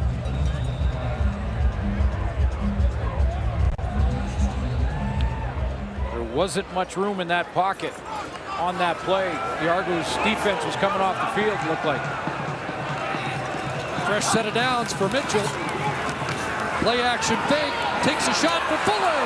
And a good recovery there by the newcomer Travis Hawkins.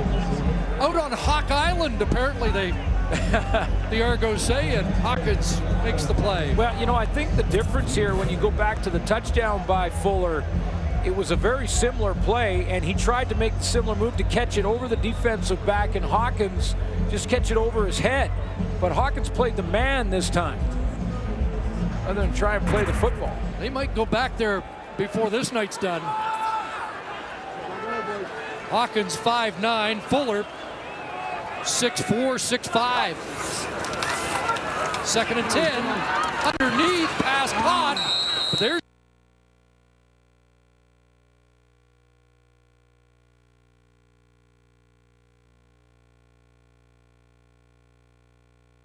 well short of the first down. Mitchell retreated in a big way this time. He gets that crossing route, and now he's just expecting or hoping that Marquay McDaniel can make one miss, but that's his own defense. Corey Greenwood stepped up, made a great open field tackle.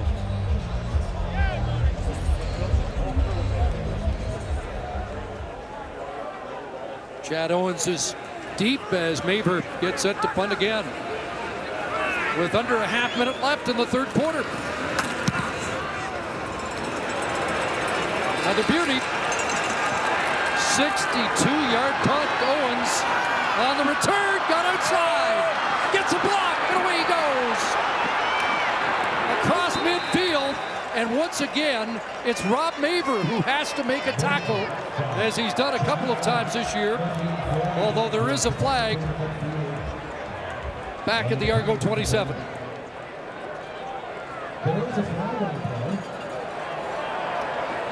And that will negate the 39-yard return.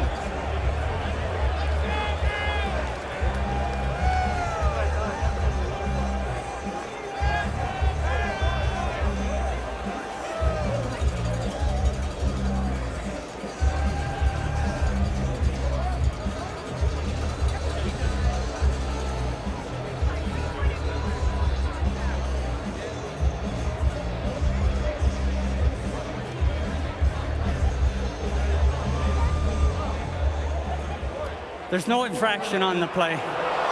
First down, Toronto. I was searching while that conference was going on this replay angle here to see if there was a penalty I could find, and I really didn't find one. What right at the point of the attack was fine. That block to the left of your screen, that's clean, up above the knees and fine in front. Turns out there wasn't a penalty. And didn't see a flag initially, but that's hard to explain that a flag would end up on the turf and not result in a penalty. There's Harris throwing complete, and Elliott's got another catch. Dragged down by Jamar Wall. First down Argos on what should be the final play of the third quarter. So we head to the fourth. It's still a Calgary lead, but just by 5 as the home side keeps hanging on.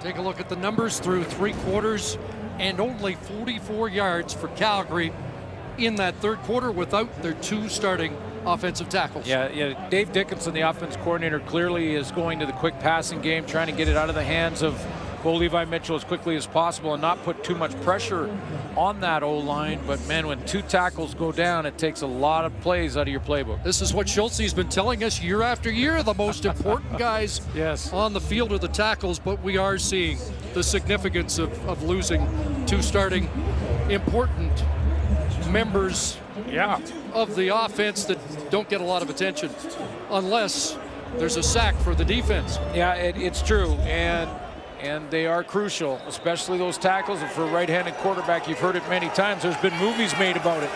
The left tackle for a right-handed quarterback. Thought Elliott got to the first down stick. He was just short, so McPherson and the short yardage team come on, and he'll plunge ahead.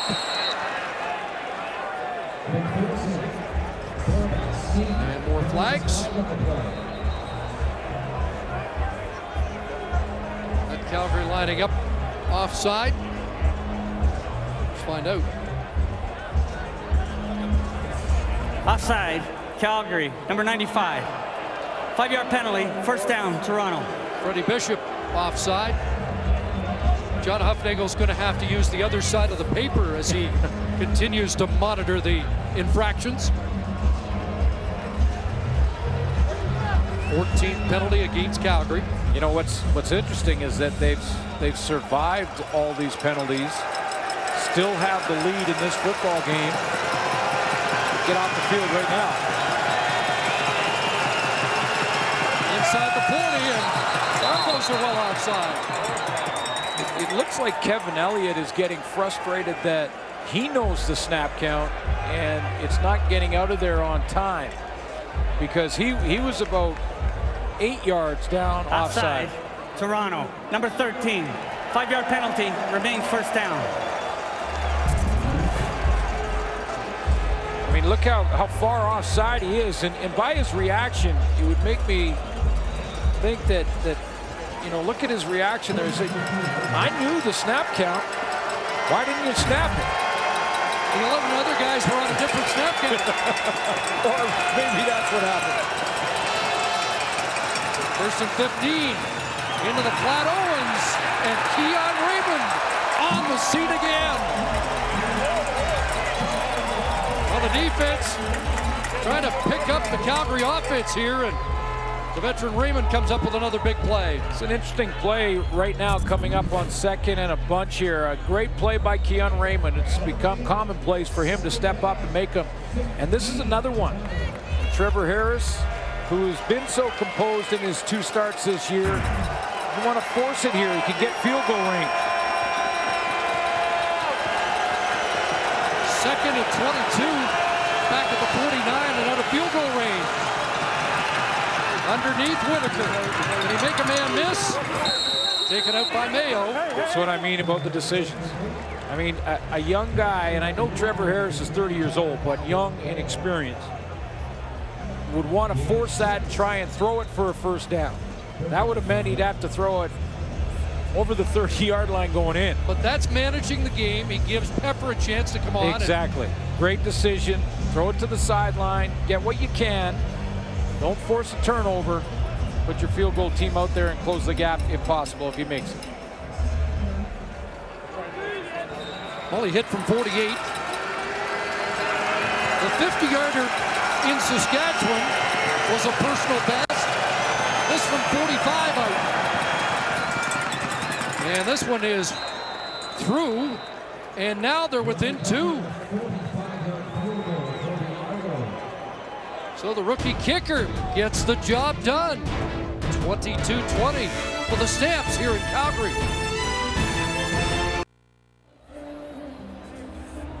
Welcome back to McMahon. Just shy of 2 minutes into the 4th quarter. Now a 2-point game. I heard from Jermaine in that break that safety Matt Black is out of the lineup, and it's like right now Vincent Agnew's out there. I'm not sure if they're going to move Brandon Isaac back. We'll see on the snap of this football. It's going to be Agnew. Leon Lang, Ricky Foley, Corey Greenwood, 3 Canadian starters still in on defense. Mitchell pump one way, looks the other. And Rob Cote's got the catch. Brandon Isaac, the tackle. And a flag down at the line of scrimmage.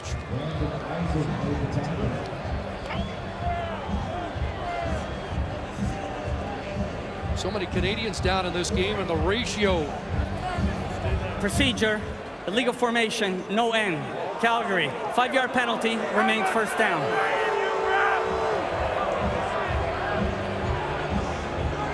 And now the Swiss Army knife in that defensive secondary. Vince Agnew, who can play just about anywhere, now moves in at safety. Yeah, he'll go to safety, but you need your starting O-line to take advantage of a change at safety. First and 15. 3-man front. Now they send extras. Here comes Greg Jones, and he gets to the quarterback, and Jones has his first sack of the year. Well, it works because Brandon Isaac comes off the edge, and he takes up a block, and then the hesitation from Jones is how it works. Isaac will be here. There's Jones. He'll hesitate and hit it here. And it's that hesitation that wait for the offensive lineman to pick up the outside guy. There's Isaac on the outside. That opens up the inside lane and that B gap, which is between guard and tackle. Greg Jones owned the B gap. 2nd and 22. 4-man front for Toronto. And the screen is called to Cornish. And Jason Vega responds nicely and closes down on the running back and limits it to a 7-yard gain. You're starting to get the feeling that Calgary's going to need more points, one, to win this, and they might need to get it from their defense. And that will tell you that Matt Black's not coming back tonight.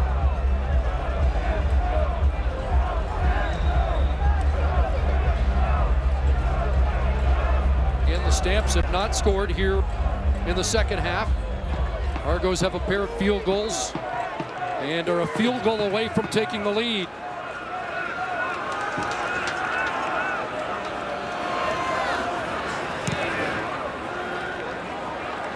Chad Owens, 34-yard line, 46-yard punt, and great cover, Rob Cote, down in a hurry. 11:15 left. Fidel Hazelton and the Argos with the football looking to take the lead here in Calgary.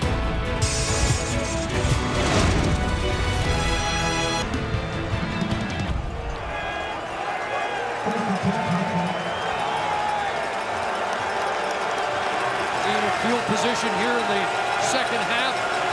Argos with a chance to take the lead as Harris over the middle, incomplete. Whitaker couldn't hang on, and he had a little room ahead of him. Yeah, he did. Was that just off target, or did he just get a little complacent on that crossing route, just reach out with one hand when he could have got two on it?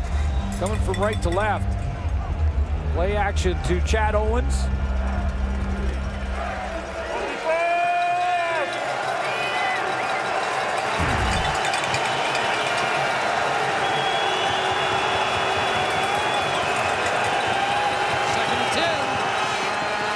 Receivers out, dropped off, and again they can't make the connection. A sloppy 2-and-out for the Argos. It was same two people, just off target again. That time it looked like Trevor Harris had to throw around the rush there. There was some traffic in front of him, and that's not to give him an out, but back-to-back plays to Brandon Whitaker were off the mark.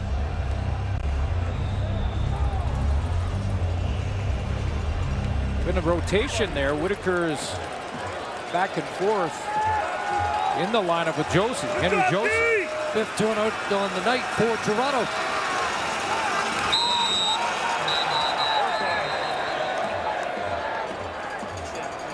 Procedure.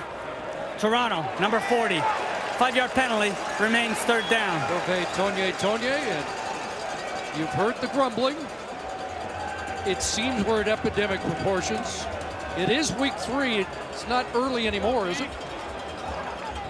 Oh, no. As far as these undisciplined penalties, offsides, procedures, things like that. A lot of things need cleaning up. That's on the teams and the players.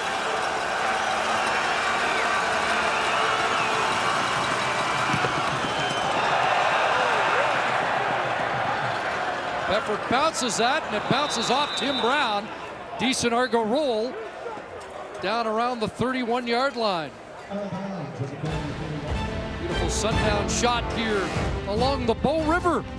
In for a good finish in Calgary. While we are mourning the loss of a member of our CFL on TSN family, Matt Dunnigan's father-in-law Bill passed away on the weekend in Texas. And our thoughts and prayers go out to Kathy, Matt, and family back in Texas tonight. Absolutely, Kathy. We're thinking about you. Our heart goes out to you. Anything you need, give us a call anytime. There's lots of friends of the Dunnigan family here in Calgary.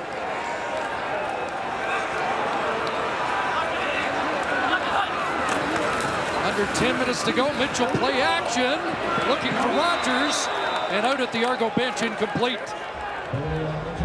Brandon Isaac trying to stay with the dangerous Eric Rogers. You know, I think the snap to Bo Levi Mitchell goes to this shoulder, and that throws the timing off of this play. Remember what Coach John Hufnagel said before the game? He said, it's the little things, guys. If it's the little things we take care of, the big things will be fine. That's a little thing, but that snap just being a bit outside messed with the timing. Rogers has been the favorite target, 5 catches, 100 yards, and a touchdown. It's 2nd and 10. Pocket collapses, Mitchell takes off, and he is buried on a big hit. There is a flag in the Argo secondary. Euclid Cummings taking down Mitchell. It looked like Eric Rogers got hit. This will be in the unnecessary roughness.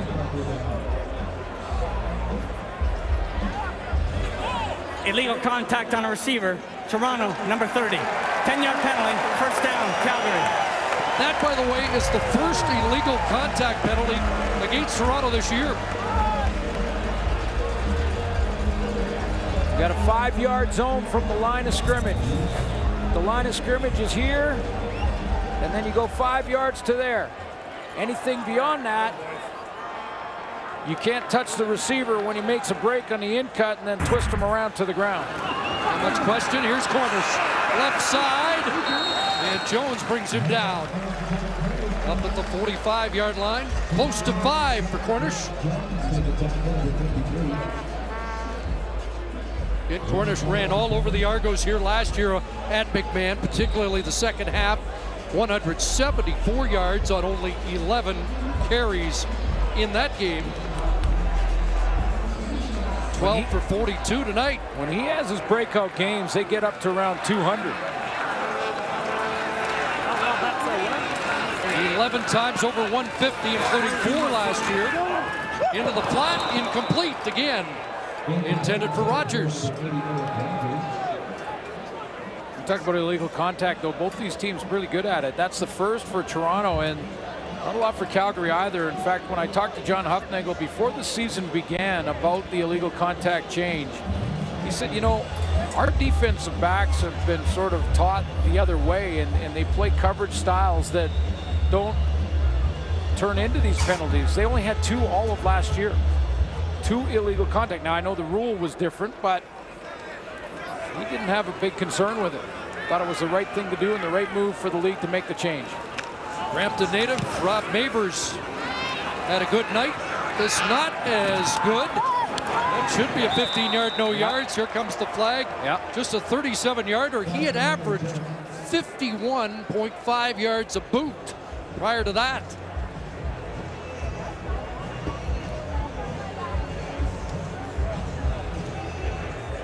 No yards. Calgary, number 24. 15-yard penalty. First down, Toronto. 2015 ESPY Awards are back, hosted by Joel McHale. The awards recognize the best in individual and team achievements over the past year.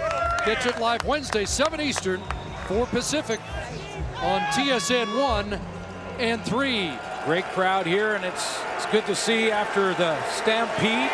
You got a little Stampede flavor, a little rodeo in there on Saturday. Rare game on a Monday after a busy Stampede week. Whitaker off the right side, and he's brought down by DeQuinn Evans after 3. Very first rodeo live, and first of all, the true cowboys in this city is pretty cool to see. I'll say this, I thought for years, I played a tough game years ago and cover a tough game with tough people playing in it. Those cowboys, man, that's the real deal. They are tough as it comes. And because most of the time, the bull wins. So for the first time, we could say it was your first rodeo. Yes, it was. 2nd and 7. Harris stands in, taking a shot. Owens can't reach it. Step for step, once again, Keon Raymond in a marquee matchup. Or was it Wall? Well, either way, Wall has the interception in this game. Keon Raymond's the playmaker, and you're right. They're forcing Trevor Harris to be spot on with his throws here. If he's a little bit off, they go incomplete or they're getting their hands on him, it was Wall, and he was step for step. See, that ball has to be perfect or it goes to Wall.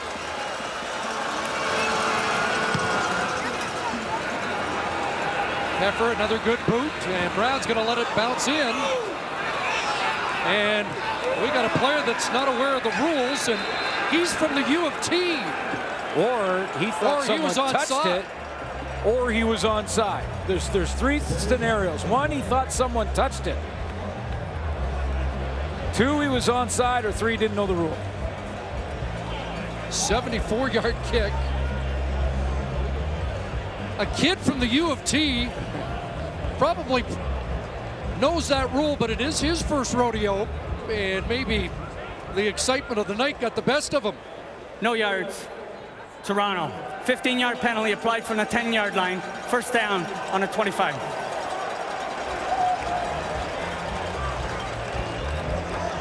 Product of Woodbridge, Ontario. So he's not onside, and the ball is nowhere near. There he is down here. He's a gunner. So he makes a nice move to get open, take off down the field, and you can clearly see the ball is nowhere close to touching Tim Brown, and yet he goes, that's it, I'm going to get that, baby, I don't care. Just forgot about the rule and then went, oh, right.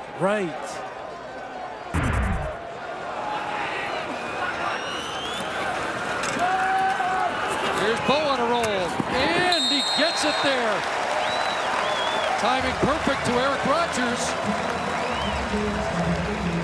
Stretches to make the catch in front of Travis Hawkins. Love the play call. Little play action, but move the launch point. Get Bo Levi Mitchell outside of that offensive line. Get him on the full roll. Dave Dickinson going into the playbook saying, let's move the quarterback around a little bit.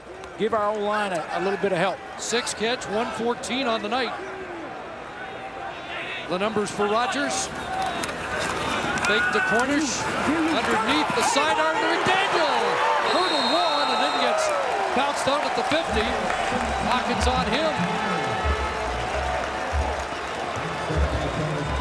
But consecutive first downs for Calgary. I don't think that's happened here in the second half. No. Eliminating penalties, get on the roll, go back to the play action again. Play made here in the open field, though, by Marquay McDaniel.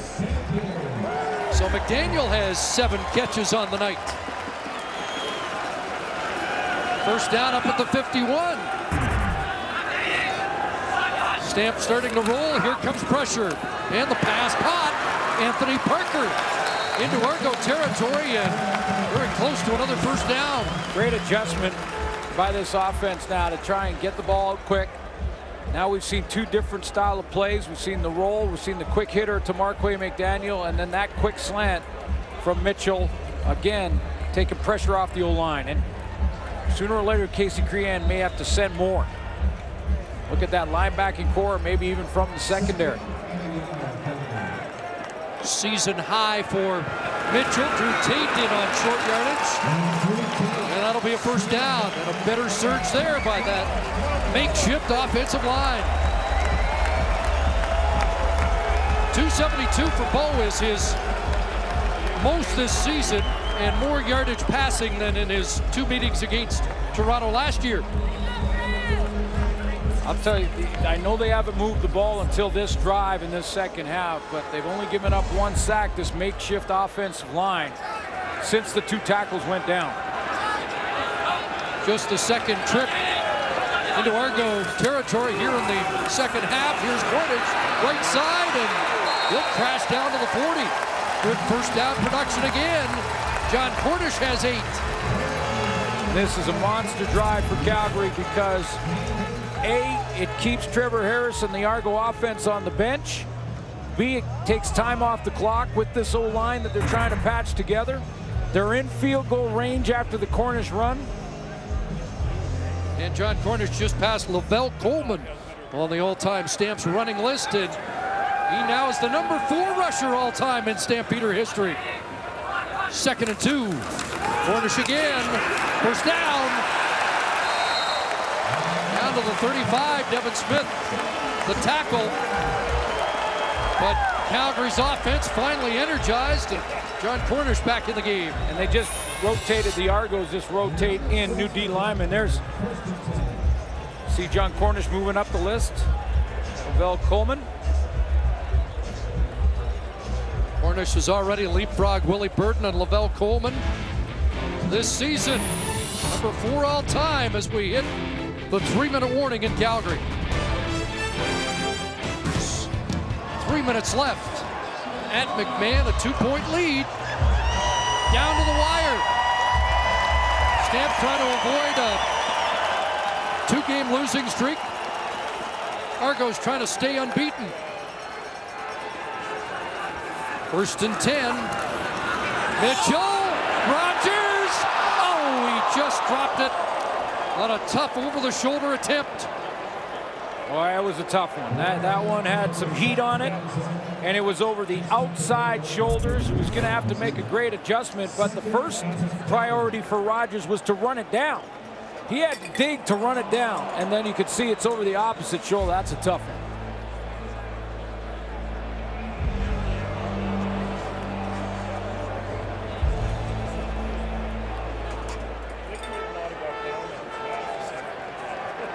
Got in behind A.J. Jefferson, 2nd and 10. 3 receivers near side. Here comes the heat. John Cornish screen, and he tripped up at the 20, but still a first down. The Stampeder offense continues to roll.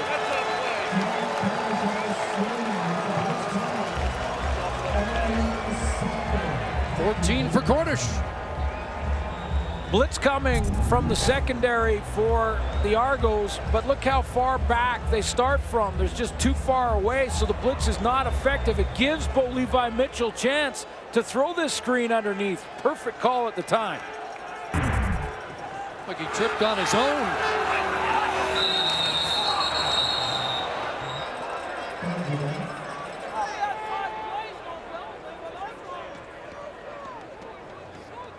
Now this is all about clock management for Bo Levi Procedure. Mitchell. Calgary, number 53. 5-yard penalty, remains 2nd down. Won't start until the snap on the penalty, but he wants to milk this clock a little bit in field goal range to make Trevor Harris drive for the touchdown. Worst case scenario, but managing the clock and using all 20 seconds each time important. Brad Erdos out of Simon Fraser. Draws the penalty, sets up 1st and 15. And out of the hands of Mitchell quickly. Nice move by Rogers. Flag comes down as Rogers gets to the 6. Joe Fuller looked to turn to talk to, or Jeff Fuller looked to turn to talk to the official.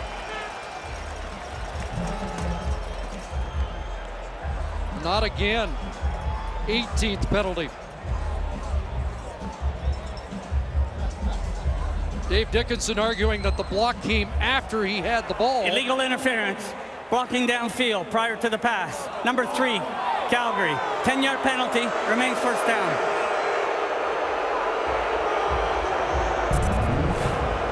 Not sure about this one. I take a look. There's Fuller right there. The target right there is Rogers. Now take a look. He's caught the ball, then he makes contact. Wow.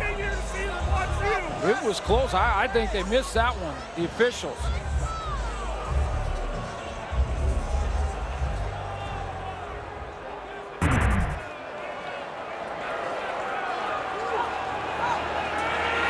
So 1st and 25 back at the 35. Here comes the heat. Another screen.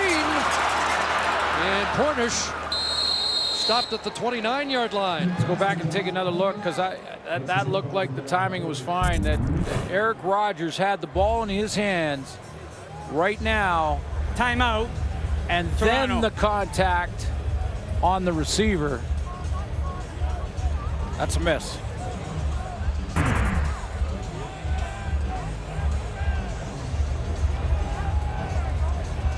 Argos have stopped the clock. 11th play of the drive upcoming.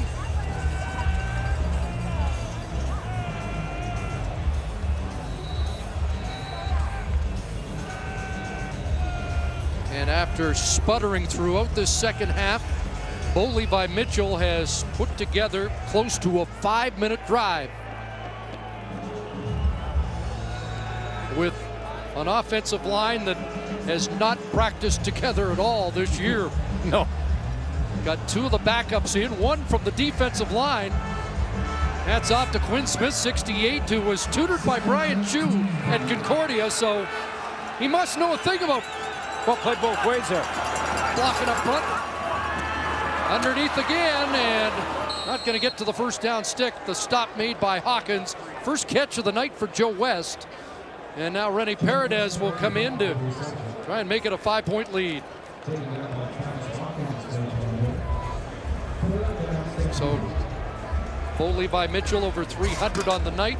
West stayed in bounds, so they blow this in, they can work the clock a little bit. Should be about 90.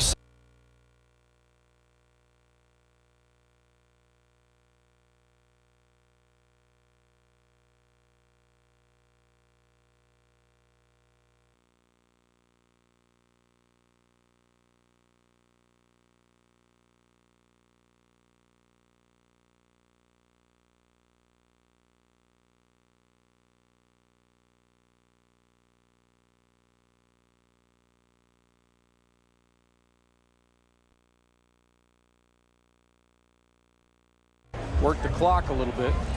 Should be about 90 seconds for Trevor Harris, who didn't need that last week when he drove 95 yards in the final minute. Now keep in mind, Rennie Paredes had the bad groin all week. Has missed once tonight. Actually a convert miss. And doesn't miss here. Key points. It means the Argos need a touchdown to win here tonight at McMahon. What a huge drive for Bo Levi Mitchell. Now does Trevor Harris get the last save? He did last week. Pushed it to overtime and then won it in double overtime at Mosaic Stadium.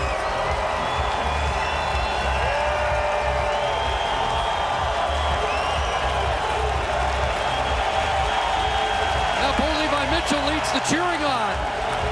Chad Owen's been quiet so far in this game, but is he going to be the key in this drive?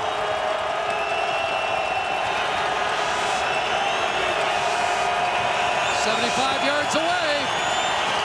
And the first pass complete. Coombs with the catch and around 8.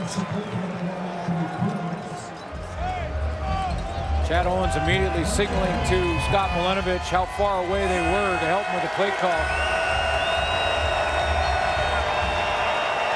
Clock will start to run.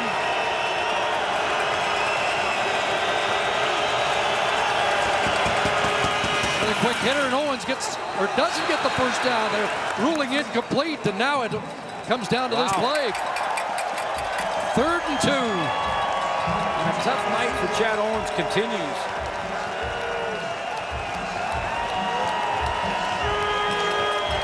Middle of a couple of turnovers. He's been shaking his head pretty much from start to finish in this game. And Owens makes that play. Yeah, routinely. 99 out of 100.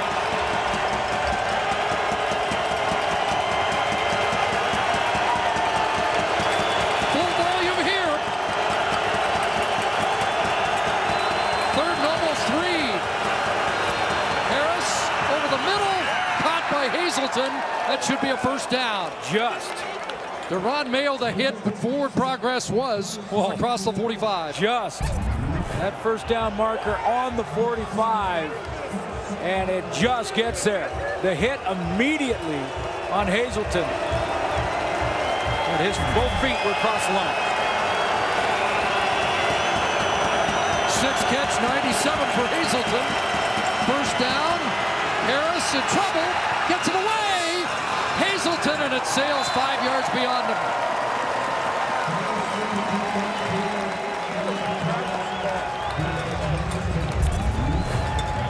Let's take a look. This play develops because Trevor Harris moves around in the pocket. The original route was looking like it was going to go to the corner. Buddy Jackson forced him back inside.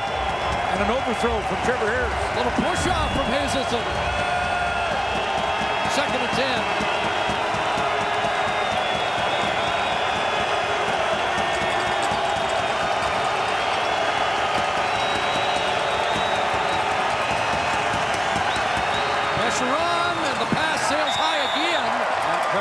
that time. Overthrow intended for Hazelton, and it comes down to a 3rd and 10.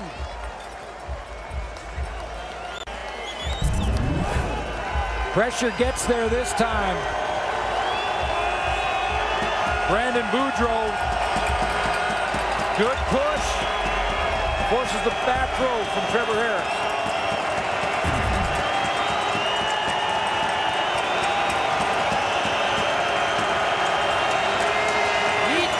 Stay on the field. Harris looking for more than that. Jump ball, incomplete. Gurley up against Fred Bennett. A flag down? Yes, there is. And it looks like it's going against, well, Bennett celebrating. Calgary's waving to decline it. John Hufnagel's waving to decline it. We've seen a couple of push-offs tonight. Pass interference, Toronto, number 81. Penalty decline, 1st down Calgary. Gonna say it looked like Torrey Gurley had a couple of pushes in the back of Fred Bennett, who's had a great game. And you can't do it offensively either. So even if he caught that, he'd been coming back. So 43 seconds left for Calgary to take off the clock and post what will not be a pretty but a gutsy win, considering what happened to their offensive line in the first half tonight. Yeah, that O-line hung in there. Really did.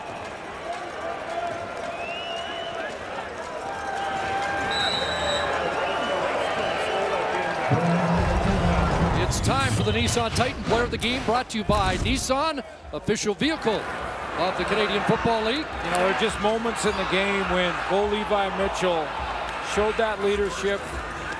First half, he got a touchdown drive that really he willed that one to be, and then with his O-line patched together, put together a drive to kill about 5 minutes in the 4th quarter. Dan Fetter, Kyle, and Edwin Harrison down midway through the 2nd quarter. Brad Erdos off the bench, Quinn Smith off the defensive line to patchwork it. 3:03 with no tackles, with his 2 starting tackles out of the game for a whole half. And through week 3 and no unbeaten team left. Calgary Stampeders post a win, fan appreciation night here at McMahon, and they'll go away victorious, 25-20 the final. So it's 3 years and counting since John Hufnagel's crew last lost 2 in a row. Scott Milanovich's team heads on to the bye at 2-1. And the Stampeders, victorious here, are also 2-1.